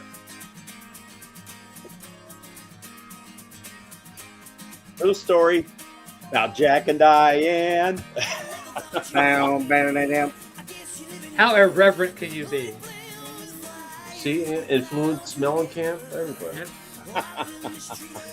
Mellencamp and Sonny Stitt. Yes. And I heard Sonny Rollins also wanted a little piece of this too. Yeah, Mike, Uli's a funny one though, because some of his stuff's hard to listen to. Well, when he tries to sing, it's god awful. Oh my God! Why did they start in trance off with Dark Lady with fucking Uli Roth singing? He It's invented like, what rap the metal. fuck? He goes down in Rock and Roll Hall of Fame for inventing rap metal. Hey man, I love That's Scorpions, still my that era favorite Scorpions. Scorpions album. Minus Why that the song. fuck would you fucking start off your album with Dark Lady by fucking Uli Roth? And I love Uli Roth. I love that era. But that's the worst opening song. I mean, come on. Well, Come on, people. We only got 19 votes. Yeah, 19 votes out of 100 people. Come on, man. Come on, man. Come on, man. Put a vote in there. Get it together. Just hit that thing. Nobody I'm knows you're surprised going to there's vote for 100 anything. people watching this. You're not going to vote. Nobody's going to know how you voted. It's all right. It's okay. 99 people. Yeah. 99 people on the Like 100, street. well, it's going back up to 100, but I think had more than the other stream going on. So. Yeah, I don't want to count numbers. I hate when people do that. What's funny is this record, here in the U.S., they're selling bootlegs for like $80. But if you look in Europe, you could get it for like $40 shipped an original from Europe. It's crazy. This is an expensive record, man. The original's fucking expensive as shit.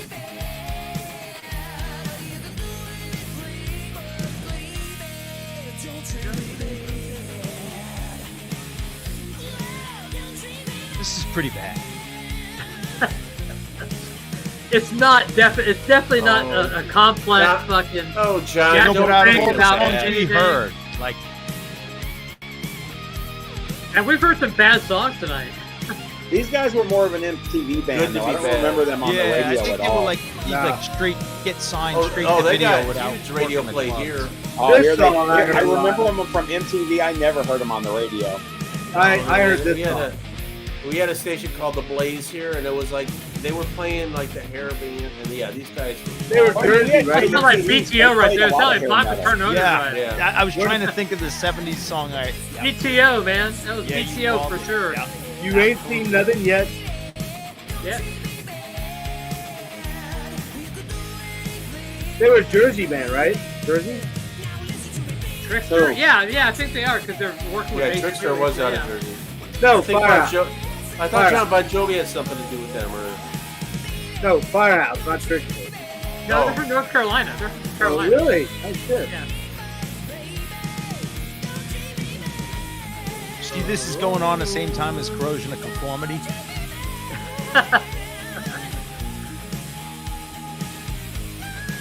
But this is a horrible ending. That fucking high shitty hit is bad. Really bad. Yeah, this is jumping the shark. Like, Yeah. Just, that's but exactly the what high happened note he with hits it, here is because horrible. right after this, then the Firehose. I The saw whole ship Firehose with happened. Mike Watt. Fire hose. Yeah, but John, this was also 1990. This was way late. Yeah. Yeah, it yeah, was. this was the tail end. I only knew of the idea of What's this. cool but I though was now still is out like of it. after that, Nelson sounds cool.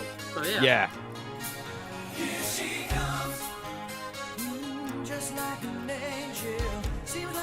These guys will soon be a heavy metal compo and Hall of Fame inductee at some point. At some point, they will. I saw Nelson 2 times. You really? Yeah, I saw them when they were doing this era. I was working a club where they played.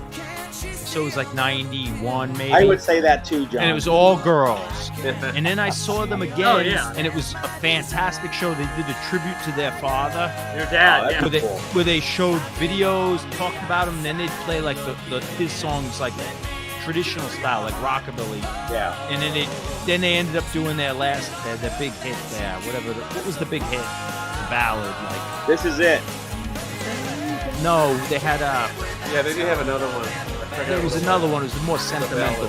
Yeah, They it was a closed ballad. with that, but they were really good, really funny, and you saw like home movies and stuff. It was a fantastic Ricky Nelson. I mean, Oh, these yeah, I guys would've have gone to talent, that. man. They can sing. They're actually good singers. They're I actually went really by talented. myself, Vance, and I was gonna go with a guy from work, but he didn't want to go. He didn't end up not going, but I was there, and I was there with everyone was over 60, 70. Yeah.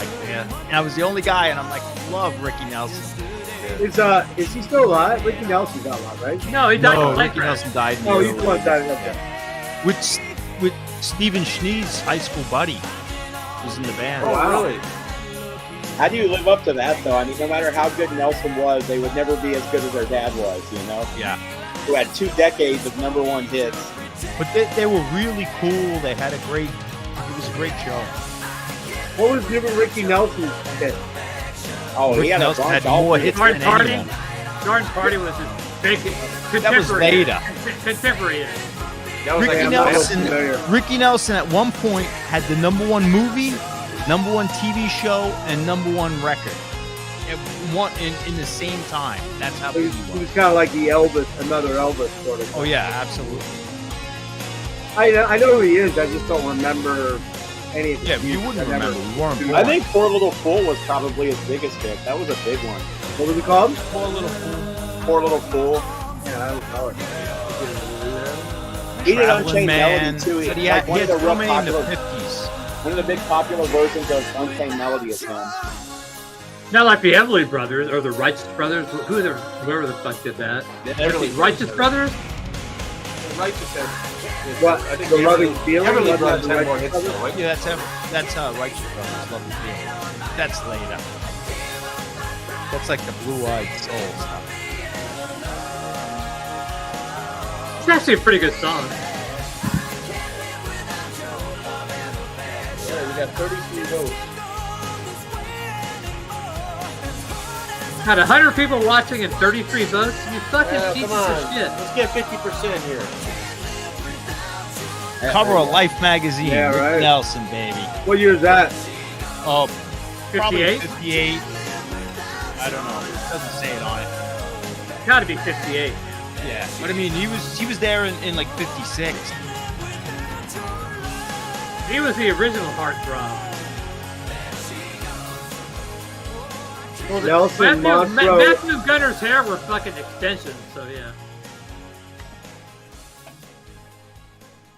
Well, he was around earlier than that because of Well, he was Ozzy in and the Harriet. Wasn't Yeah, that like he was in 51, the TV 52? show, Yeah. and then he decided to do rockabilly, which was like basically saying I want to do black metal. Like Yeah. he wasn't doing pop music. And he said I want to have my songs written by Johnny Burnett and Dorsey Burnett, who were like oh, I want Slayer to write my songs, and Joe Mavis on guitar, and then James Burton before he joined Elvis. It's pretty. He was like hard. Like, it was pretty cool.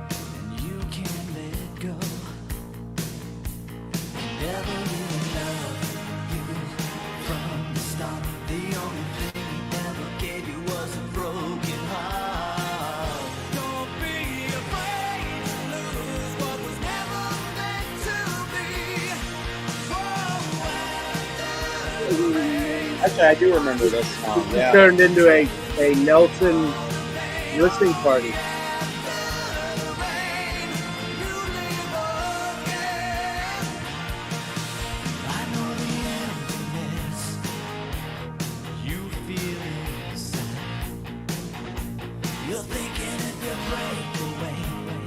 And Led Zeppelin and Deep Purple stole their bass lines off of a Ricky Nelson track.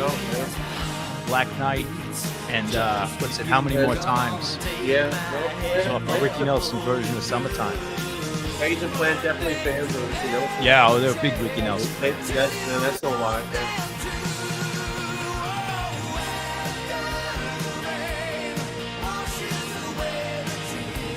So I think next time, we need to like front load the polls so people get the poll like early instead of like late. Yeah. So we're gonna finish the night with Metal Health. You want the song Metal Hell? Yeah, I think I want that song. I don't think you fully embraced the whole heavy metal tone pose thing, Steve, but I respect you. I'll play Metal Hell. You don't think so? Those lyrics, bang your head, Metal Health will drive you mad. It's not sexual. It's more like so I can just have a good It's time. like straight metal kind of. It's, Yeah. You don't have to do it. That was just what came to mind. I mean, it definitely is the era and the vibe. Actually, come on, feel the noise would be more appropriate just because of the spelling of the song. But yeah. Well, Slade, you know. yeah, they would be proto. They would be proto. Yeah, tone forward. Slade is definitely a proto metal, 100%. proto heavy metal tone poet, forefather for sure. Well, one of my favorite Stars, Subway Terror. That would be a proto one. Stars, all their shit is so good. Well, Detroit Girls would also Detroit Girls would be a proto thing from Stars too. Got my boot on. I got my That's loot true. on. Girls rock your boys. That is true. I actually, yeah, you're right, Mike. Yeah.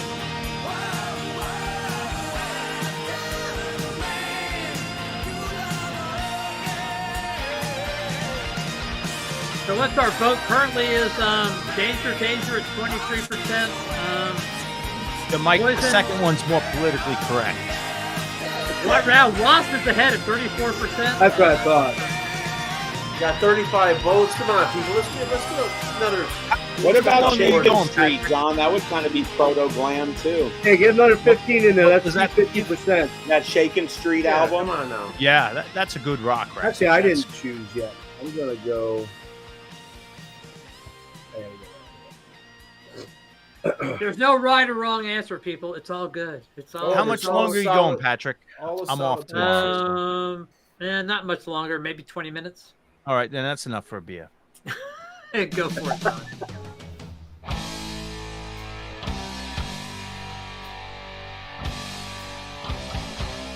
Don wasn't even going to come up here tonight, but see, he got caught up in the spirit of the heavy metal tone poet.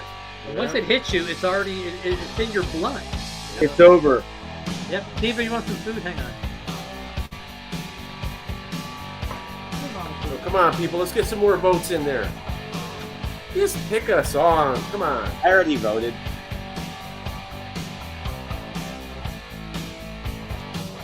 We're out of Guinness. We're back to the Iron Maiden beer. All right. Ah, trooper. I'm actually Man. amazed there's been no Bon Jovi yet tonight.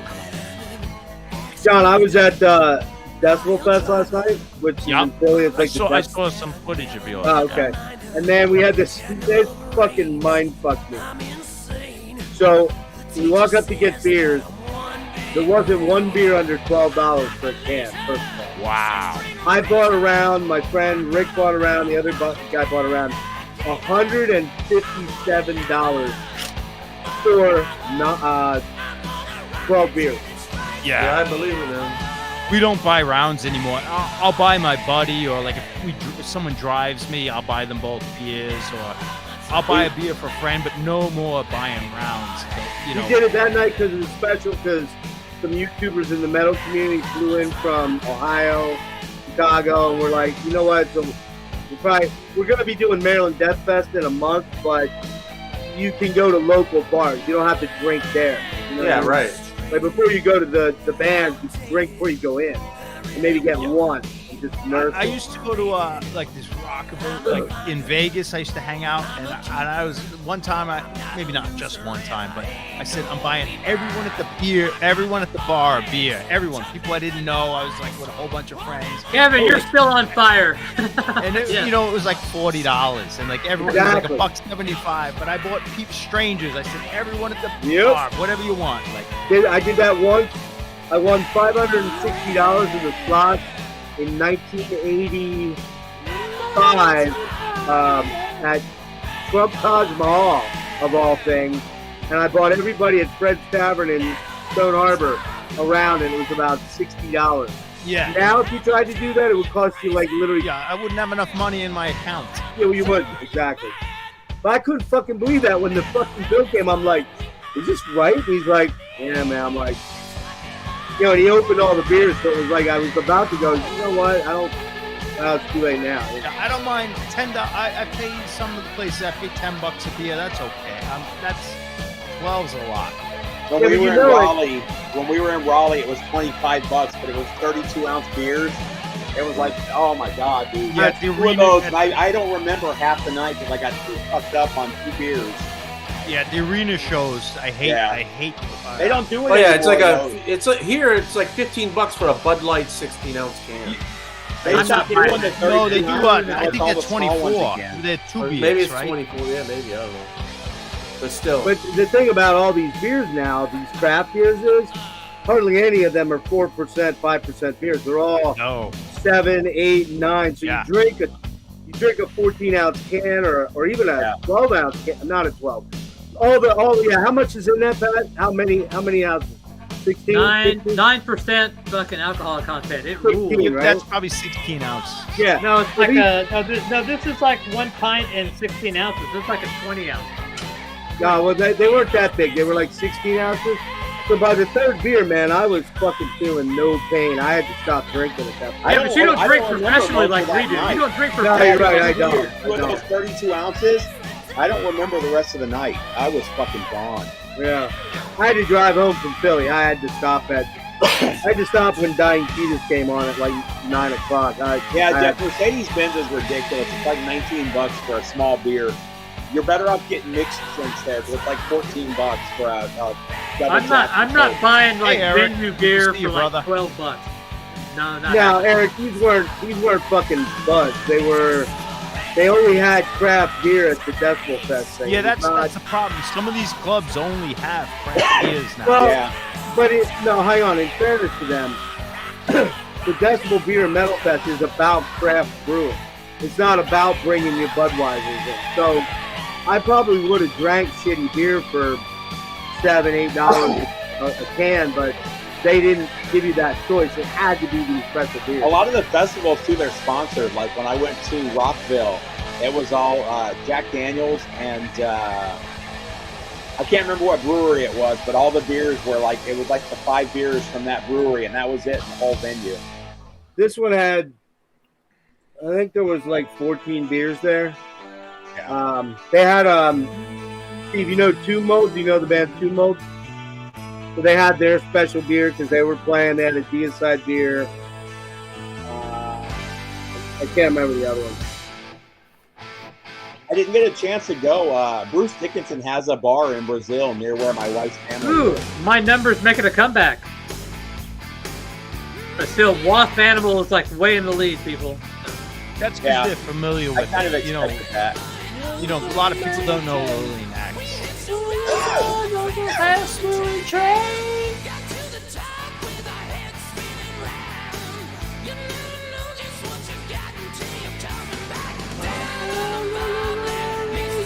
These guys were not a hair metal band though at all. No. They were not at all. I saw them in the 80s. They had like hair. it. I didn't They were think- not a hair metal band. They also The had record label slide made them do guitar. their hair and Yeah. stuff that way. They were bluesy. They were bluesy. They fucking had hard slide rock band. guitar, and I really like. Me as a teenager, that really appealed to me. Actually, I Yeah, think the this is 2 a albums guitar, after this man. were their best album. Kind of Aerosmith. Lee, that's awesome. Just because they had hair doesn't mean their hair. I got some of that Rush beer in the fridge. It's not bad. It's just a golden ale. The Maiden beer, this is really good beer. Yeah, I like the Maiden beer. Iron Maiden. I mean, beer. I actually really enjoy the flavor.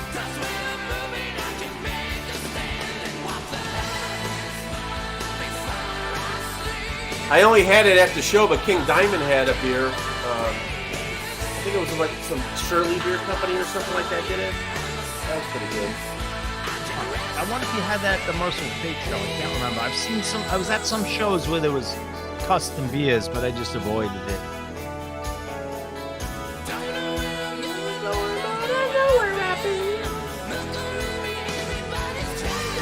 Here's the. All right, I'm gonna have to call the poll. There's one I'm liquor gonna, store that has it. I'm gonna call the poll in beer. 10 minutes. We're gonna call the poll. And we're gonna Yeah. actually declare I got a the winner. original, but the original didn't taste good.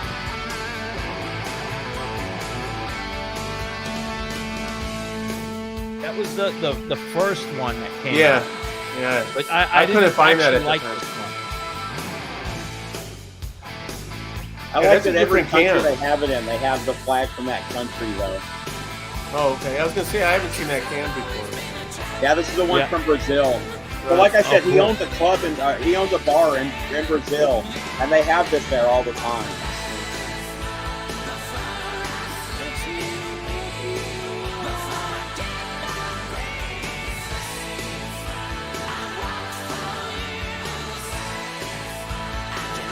Yeah, if you had it years ago, Eric, it's different. The one you could buy today, it's a really good ale. I didn't know Voivod did a beer. Yeah, I think it's recent. I think everybody has at this point. Megadeth Yeah. did one. Kind of Yeah, the thing to do. I had the Motorhead one. It was not bad, and a Pantera one. Yeah, didn't Pantera do Blacktooth Grin? Yeah, I believe it was. Yeah. I'd have to go look at the can. What exactly? What it was. No, it was like a Coke and whiskey mixture type of thing. Oh no, it wasn't. It was called Blacktooth Grin. It was in a can, but it wasn't beer. Well, yeah, I was just checking out that Jack Daniel's and Coke in the can. It's like 7%. I didn't like it. Yeah, it was like some. I don't know if it's the can. It had a tinny. It just tail. tastes watered down. You're better off just getting the bottle. It just Right, sounds like exactly. a bad idea. Yourself, Jack yeah. Daniels in a can. It Yeah. just sounds bad. It did. Yeah, I know. I don't want to but get loaded. I just tried it. I want to get bloated. I Well, like That's what I Jack drink, Daniels. though, Yeah. John. When I Jack when I go Daniels to makes the- me feel so bloated. That's fucking. No, I ridiculous. said loaded. Like I like. I want to get. you know, I could want to get taste myself loaded. with a beer. Well, I don't want to get loaded right away. beer gets Well, me no, loaded but, faster I than mean, whiskey does. No, I never said the word bloated. I don't care I about thought that. you said bloated. I'm like, oh, what No, the fuck? loaded. I said loaded. Loaded. Because I barely drink beer, just a couple of them. I'm buzzing pretty hard, but I can drink Jack and Coke all night. I think Wasp is going to win tonight. I knew they were going to win if I put him in there. That's why I was a little hesitant. Well, you were in the sweet spot though, man. As far as the time slot, yeah. So that was like when people were kind of buzzed, but then people dropped off. So 47. Well, if you had Let's get a couple more Sleazebees, to I would have voted for them. what? Who? Sleazebees. Oh God! Nobody even knows who the fuck Sleazebees is, except us. Yeah. This song is so good live. Oh yeah. I saw them at the State Fair doing this song. That's a great when you can see the band in their hometown at the State Fair playing a show. It's like really good. I think these guys are just so much better live than on album, and their albums are pretty good. Yeah, the album that Phil Collins produced was such shit, man. It's like Wow. horrible, absolutely horrible. Try to make them sound like fucking girls. So yeah, this is their sweet spot right here. But these guys aren't hair metal by the. No, not at all. No. They got lumped into it, man. They're blue jeans and Yeah. flannel, just rockers, man. The only thing I would say is that Jeff Keith's voice now sounds even more. What's the word I'm looking for? Because I always loved his voice, but it's pretty harsh, man. Like, Matured. it sounds like it hurts when he sings. Well, It probably does. I mean, he hit those highs what he for so sings, long. man. Well, Huh? yeah. Same thing with Tom Kiefer too. Yeah. Yeah. Tom Kiefer can sing for like Well, 10 years. Yeah, I was gonna say, Ty, he blew his vocal cords out. Yeah. Had that surgery. gravelly, yeah. I tell you what, though, if these guys came out a few years earlier, they would have been. Oh my God, they would have been fucking phenomenal. They would have been They were better than half the bands out there. better than most of them. Man, that first, I mean, the first Mechanical Resonance is killer. What's the second one? Is that Great Radio, right? Great Radio. Yeah, that's killer. Radio Controversy and then Psychotic Suffer. Nicely. Wait, what? Wait, that Psychotic has Edison's Medicine, right? Yeah. Yeah, that's still a great. Those first 3 albums, awesome. But I mean, once they lost Tommy Scio, man, the whole band changed. I think 5 Fan Acoustic Jams is their best release. I mean, That's Tommy fun. Scio to me was like the glue of that band. He was Right, the he cool was- factor. He was a heavy metal guy. He was Yeah, the he hard was rock. cool guy. Yeah. But I mean, he's- I like what's his name, Frank. Frank's the better guitar player, though. Yeah, And Frank. he wrote yeah. most of the stuff, but yeah, I hear what you're saying. But he didn't have that swagger that Tommy had the Scio attitude. yeah. He was the attitude guy. Kind of like Don. If Don saw the band, he'd go, "Oh, I like the guy, the heroin guy with the swagger," as opposed to Yeah, the heroin guy, the meth guy. Speaking No, I don't of like Gibsons, that right there is all Gibsons. What's that, Steve? Somebody was talking about Gibsons earlier, not liking Gibsons. This is Gibsons right here. We're me and Dagon are talking about. Tommy has his something own like band that. now. He's got a band now that's supposed to be pretty good. I can't remember what they're called, but they're supposed to. Yeah, Frank Cannon always played the STs. Hey Kevin, when you saw Tesla, was Cannonball Adderley playing with him, or He opened for him. Yeah, Cannonball Adderley was the opening band, and then Cannonball Adderley There and you Eric go, Jeff. Dolphy opened. That was an excellent heavy metal film. you see, I didn't fall on my face on that one. Yeah, you did very good on that. Cannonball Like, that's what I'm Adderley. saying, Lee. Pete Cozy will go down and If into they were in the worst 70s joke or ever. the 90s, I think if they even would have came that out was in a like deep dive on the 81, heavy metal it would have topos, been a perfect Jeff. That was That a was deep the dive ultimate right into deep my dive. skull. yeah, That like was the 81, or if they came out in that 92 Yeah. Black Crowes era, 90, whenever that era was. Yeah. Yeah, I was about right. I think it was 92. Yeah, I agree with Spectrum, man. They would have been a great '70s band because that's where their sound originates from in a lot of ways.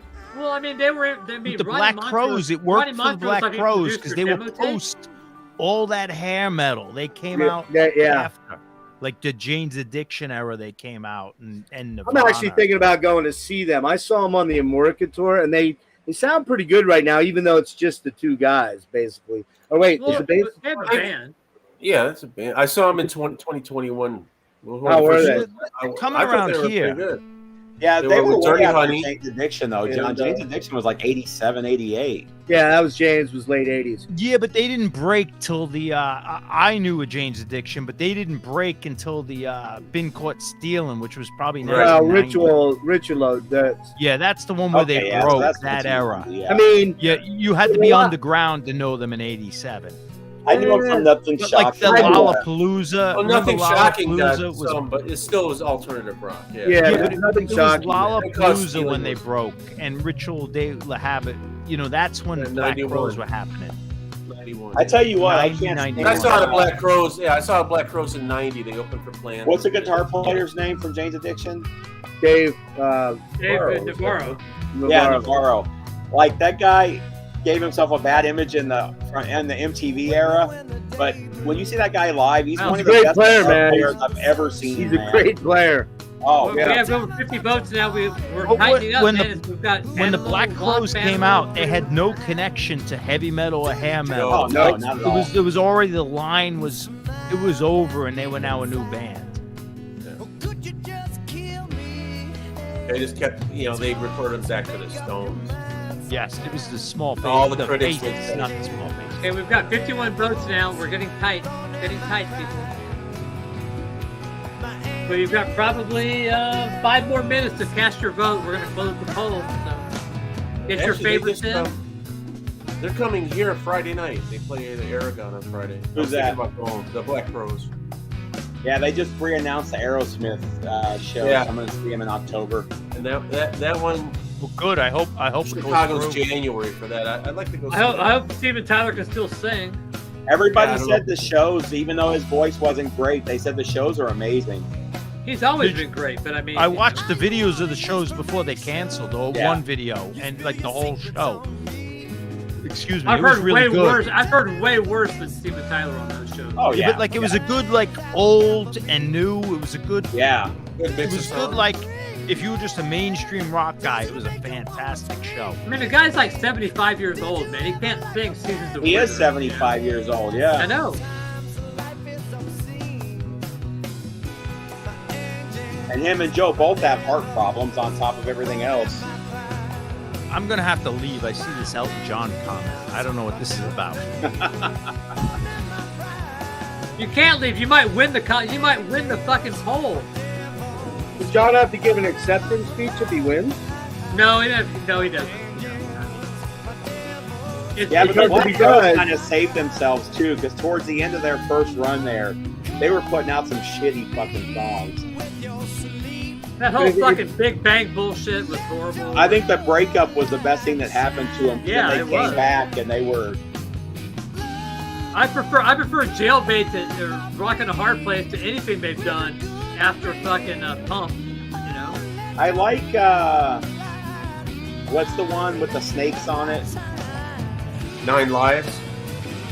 No, I'm talking about Black Crowes. Oh, Three Snakes Oh. Dead Charm. Morca? Yeah, no, what I'm saying is the Black Three Crowes Snakes Dead towards the Charm. end of that first run, they were putting out some pretty shitty stuff too. Man, Amorica is a killer album. That's my favorite by far. Wait a minute. Well, this album right here, man, there's not many albums of this era, or any era that's better than this album. This album is fucking, this is a 10 out of 10 for sure. Yeah, which one's this? Second one, right? Yeah. Southern Harmony. I love this one too. Yeah, those And first if, you, three. and if you get the UK vinyl pressing, it is fucking phenomenal. Absolutely phenomenal. Nothing's better ever. But it all hit at the right time for the Black Crowes because the 70s retro thing was happening in the early 90s. Yeah, but they With got the kicked out. They got kicked No, out no. the ZZ Top tour. They did not get it. They did No, not what I'm do saying well. is that sound like people going for the 70s and you had the what's his name?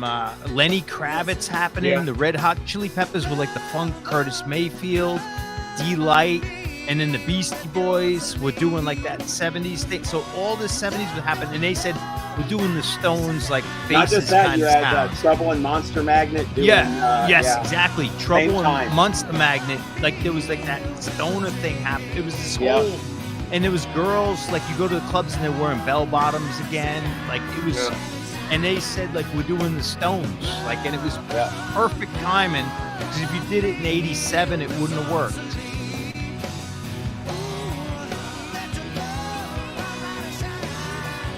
Jellyfish. There was all this like 70s retro happening.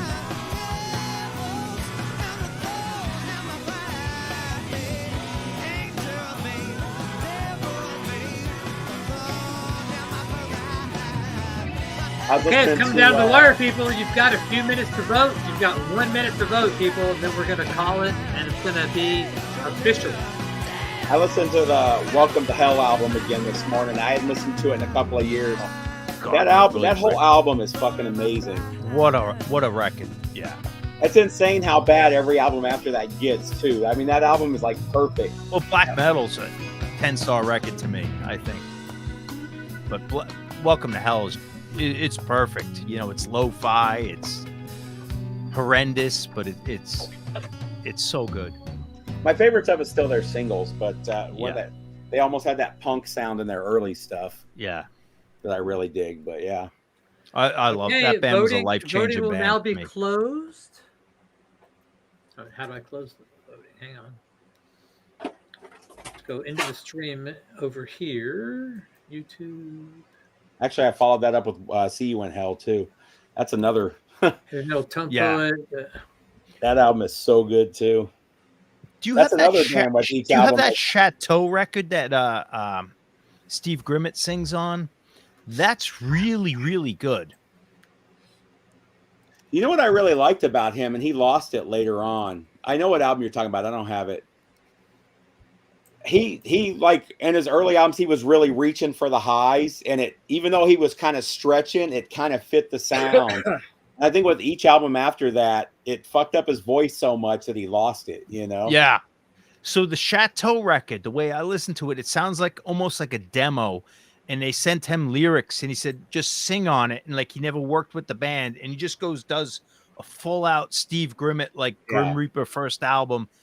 And you could hear like the song, the vocals don't match the actual recordings. Like, he's so far above them, and they're just like this, like third tier New Woman band, but it's really kind of a cool listen. Yeah. Chained and Desperate. There's some great stories with them in the single, though. I know quite a few. You have one of the letters too, don't you? No, I have no. That was what's his name? Lazarus. Okay, yeah. Wait. One of the local record store owners has a cassette demo from one of the demos. We have a winner. Sorry. In fourth place, we have "Slip Through the Big One" by Danger. Surprising. Wow, that dropped. That classic came in fourth place. Third place, we have "Poison," "Talk Dirty to Me" at 20%. At number 2, we have Lillian Axe by Number, a dark horse candidate, someone who had no. That is a dark horse. I would never guess that would beat Poison. Patrick had to have paid somebody off. A ballot dump late. Number one, Wasp, Animal, "Fuck Like a Beast" at 33%. Yep. I concur. A newcomer, someone who wasn't even in the original competition, wins the original induction. How amazing is that? That's how we play here. So we're going to go out with... It feels good because Love Machine was my first nomination in the first one I participated in, and they got trashed. And I think that's the better song. John, if I may speak for you on acceptance, I'd like to thank Blackie's Codpiece. Yeah. Here we go. The 2024 Heavy Metal Tone Poet Hall of Fame induction song. Here's my Here's my story. Okay.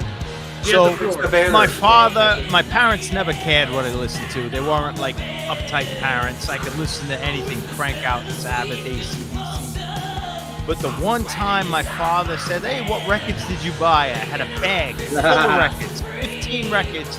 The one he pulls out to look at was the 12-inch of "Fuck Like a Beast."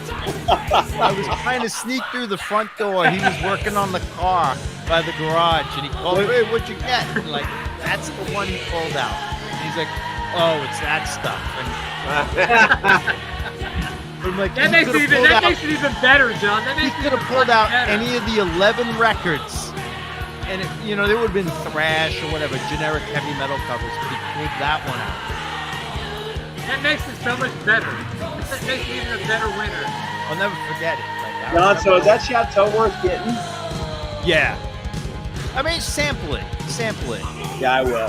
I have their second album. I don't have that one. It's full out Steve Grimmett, and the guitar, like everything sounds like he's singing over. They gave him lyrics, sing over our demo, and I might get that because I love that era. Fucking Mennonites come to our house like as a choir group, and they threw away my Sabbath Bloody Sabbath album. That's the most like. Oh. My parents didn't care. I had the King Diamond and the Nun. You remember it was the cover of Metal Force. Nuns have no fun. Yeah, not the Nuns have no fun. The EP, a nun. The EP on a cross. Yeah. It's the first Merciful Fate EP. I used to wear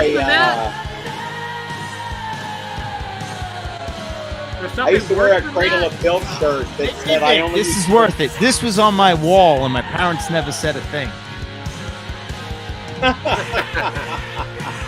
That's fucking bad, yeah. That's awesome. I love that you still have it. It's just the cover. It's just because I threw away the magazine. It's just the cover. I lost all my stuff like that in the fire when I went in the Navy.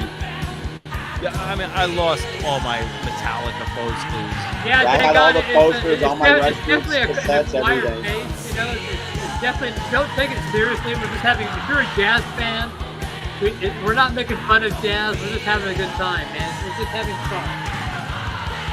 When I went into the Navy, my brother was sneaking into the garage smoking. We had a detached garage, and he heard my mom pull up, and he threw the cigarette down and set the garage on fire. So all my shit was lost. My drum set, everything. Oh, that's awful. All right, people. This was the second Rock and Roll Heavy Metal Tone Poet Hall of Fame. Wasp, Animal, Fuck Like a Beast. What a worthy winner. For sure. Nobody can Got complain. my about two, that. my only 2 purchases last night. What do you got? That's some weird purchases. Uriah Heep and then At Oh, I don't know DSI, that and then cover. Forbidden. Forbidden. What show that Magicians? What is that? Is that the reissue with the new covers? What Yeah, is it's that? reissued, Record day one. reimagined Oh, artwork. Reimagine. That's right. Is that Yeah, like, I is remember that when Steve, those is came out. that, is that like Roger Dean doing the cover?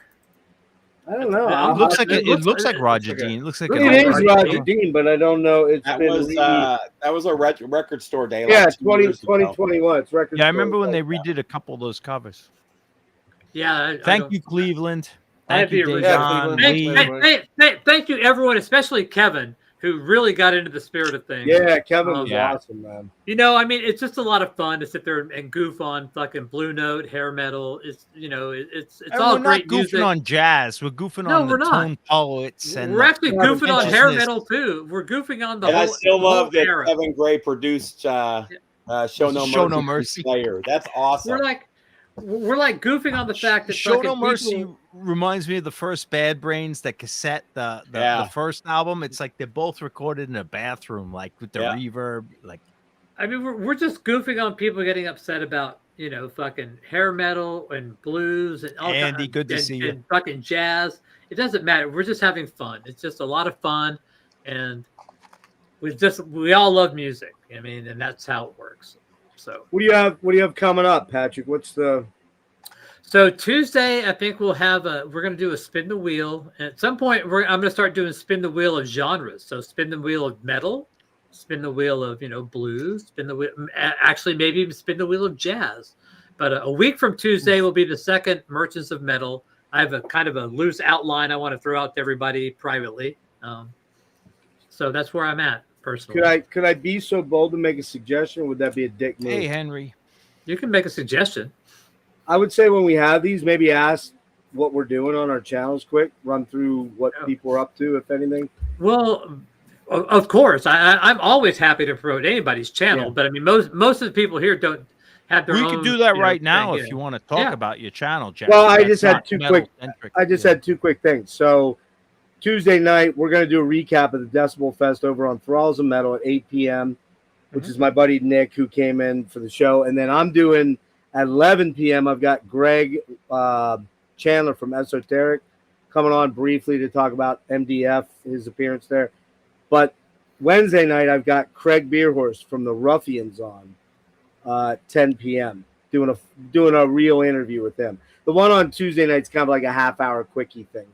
So probably, Jeff, you're the only person that really needs to talk about this stuff, because I mean, I do mostly live streams, and Right. like John does a video every I'm doing nothing. 5 months. Yeah, You once know, a month. Yeah. and I Vance thought- does some cool shit. Vance does some cool shit on his channel.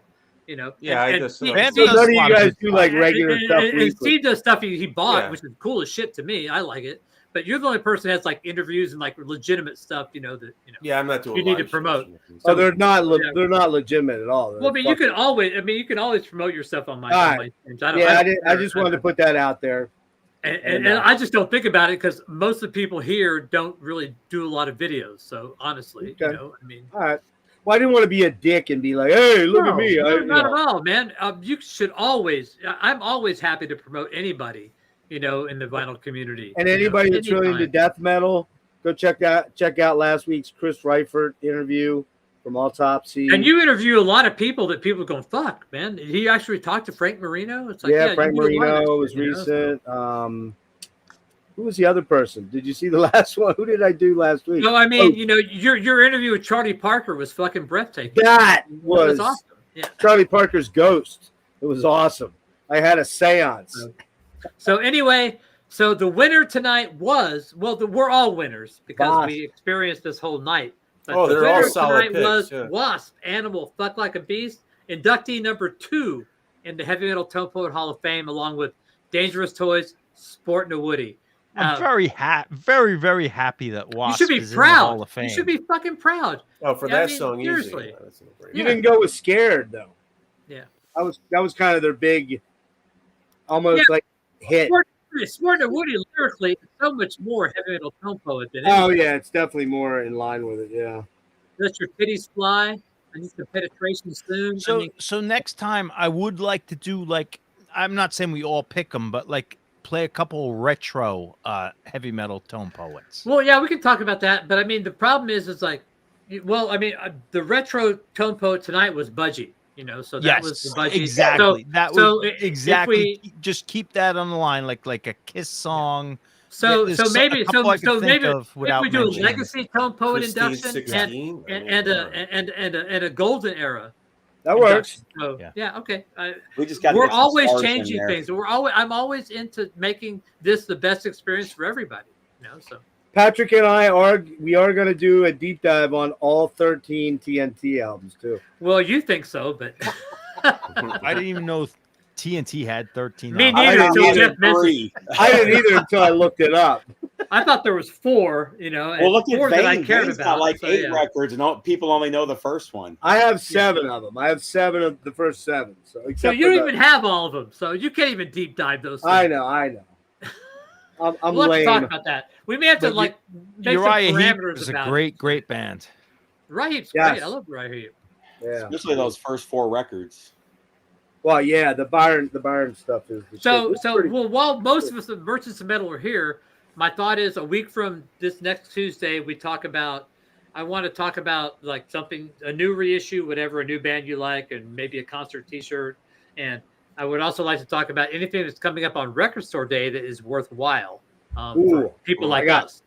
I am going to put out. Scott has Voivod the Wake being repressed for Record Store Day. Okay, so those really? kind of stuff I want to talk about. So Yep. was so that we'll on the talk about list? this 'Cause I didn't see a that. week from Tuesday. I don't know if it's on the list, but it's on the it's on the Record Store Day website now. Oh man, I got to get a copy of that then. So Nuclear How many Assault. copies? Nuclear Assault does not fit into the heavy metal tone poet thing, but for all the other stuff we do, yeah, for sure. Like we can definitely play Nuclear Assault. Speaking of Nuclear Assault, John Conley was on with Drew from New York Hardcore Chronicles today. John Conley from Seven Dust. No, from Nuclear Assault. Isn't that his There was name, John Conley? There was John Conley in Seven Dust. So. The singer. Love Nuclear Assault. Me too. What's the singer of Nuclear Assault? John Conley. No, he was the guitar player. Oh yeah. No, Yeah, he sang. Yeah, he was the singer. Yep. Yeah, he was on with Drew today on New York Hardcore. The guitar Glenn player is the Evans guy was from from Anthrax. TT Quick, right? And Dan Lilko was from Anthrax. Anthrax, Yeah. yeah. T.T. Quick was great.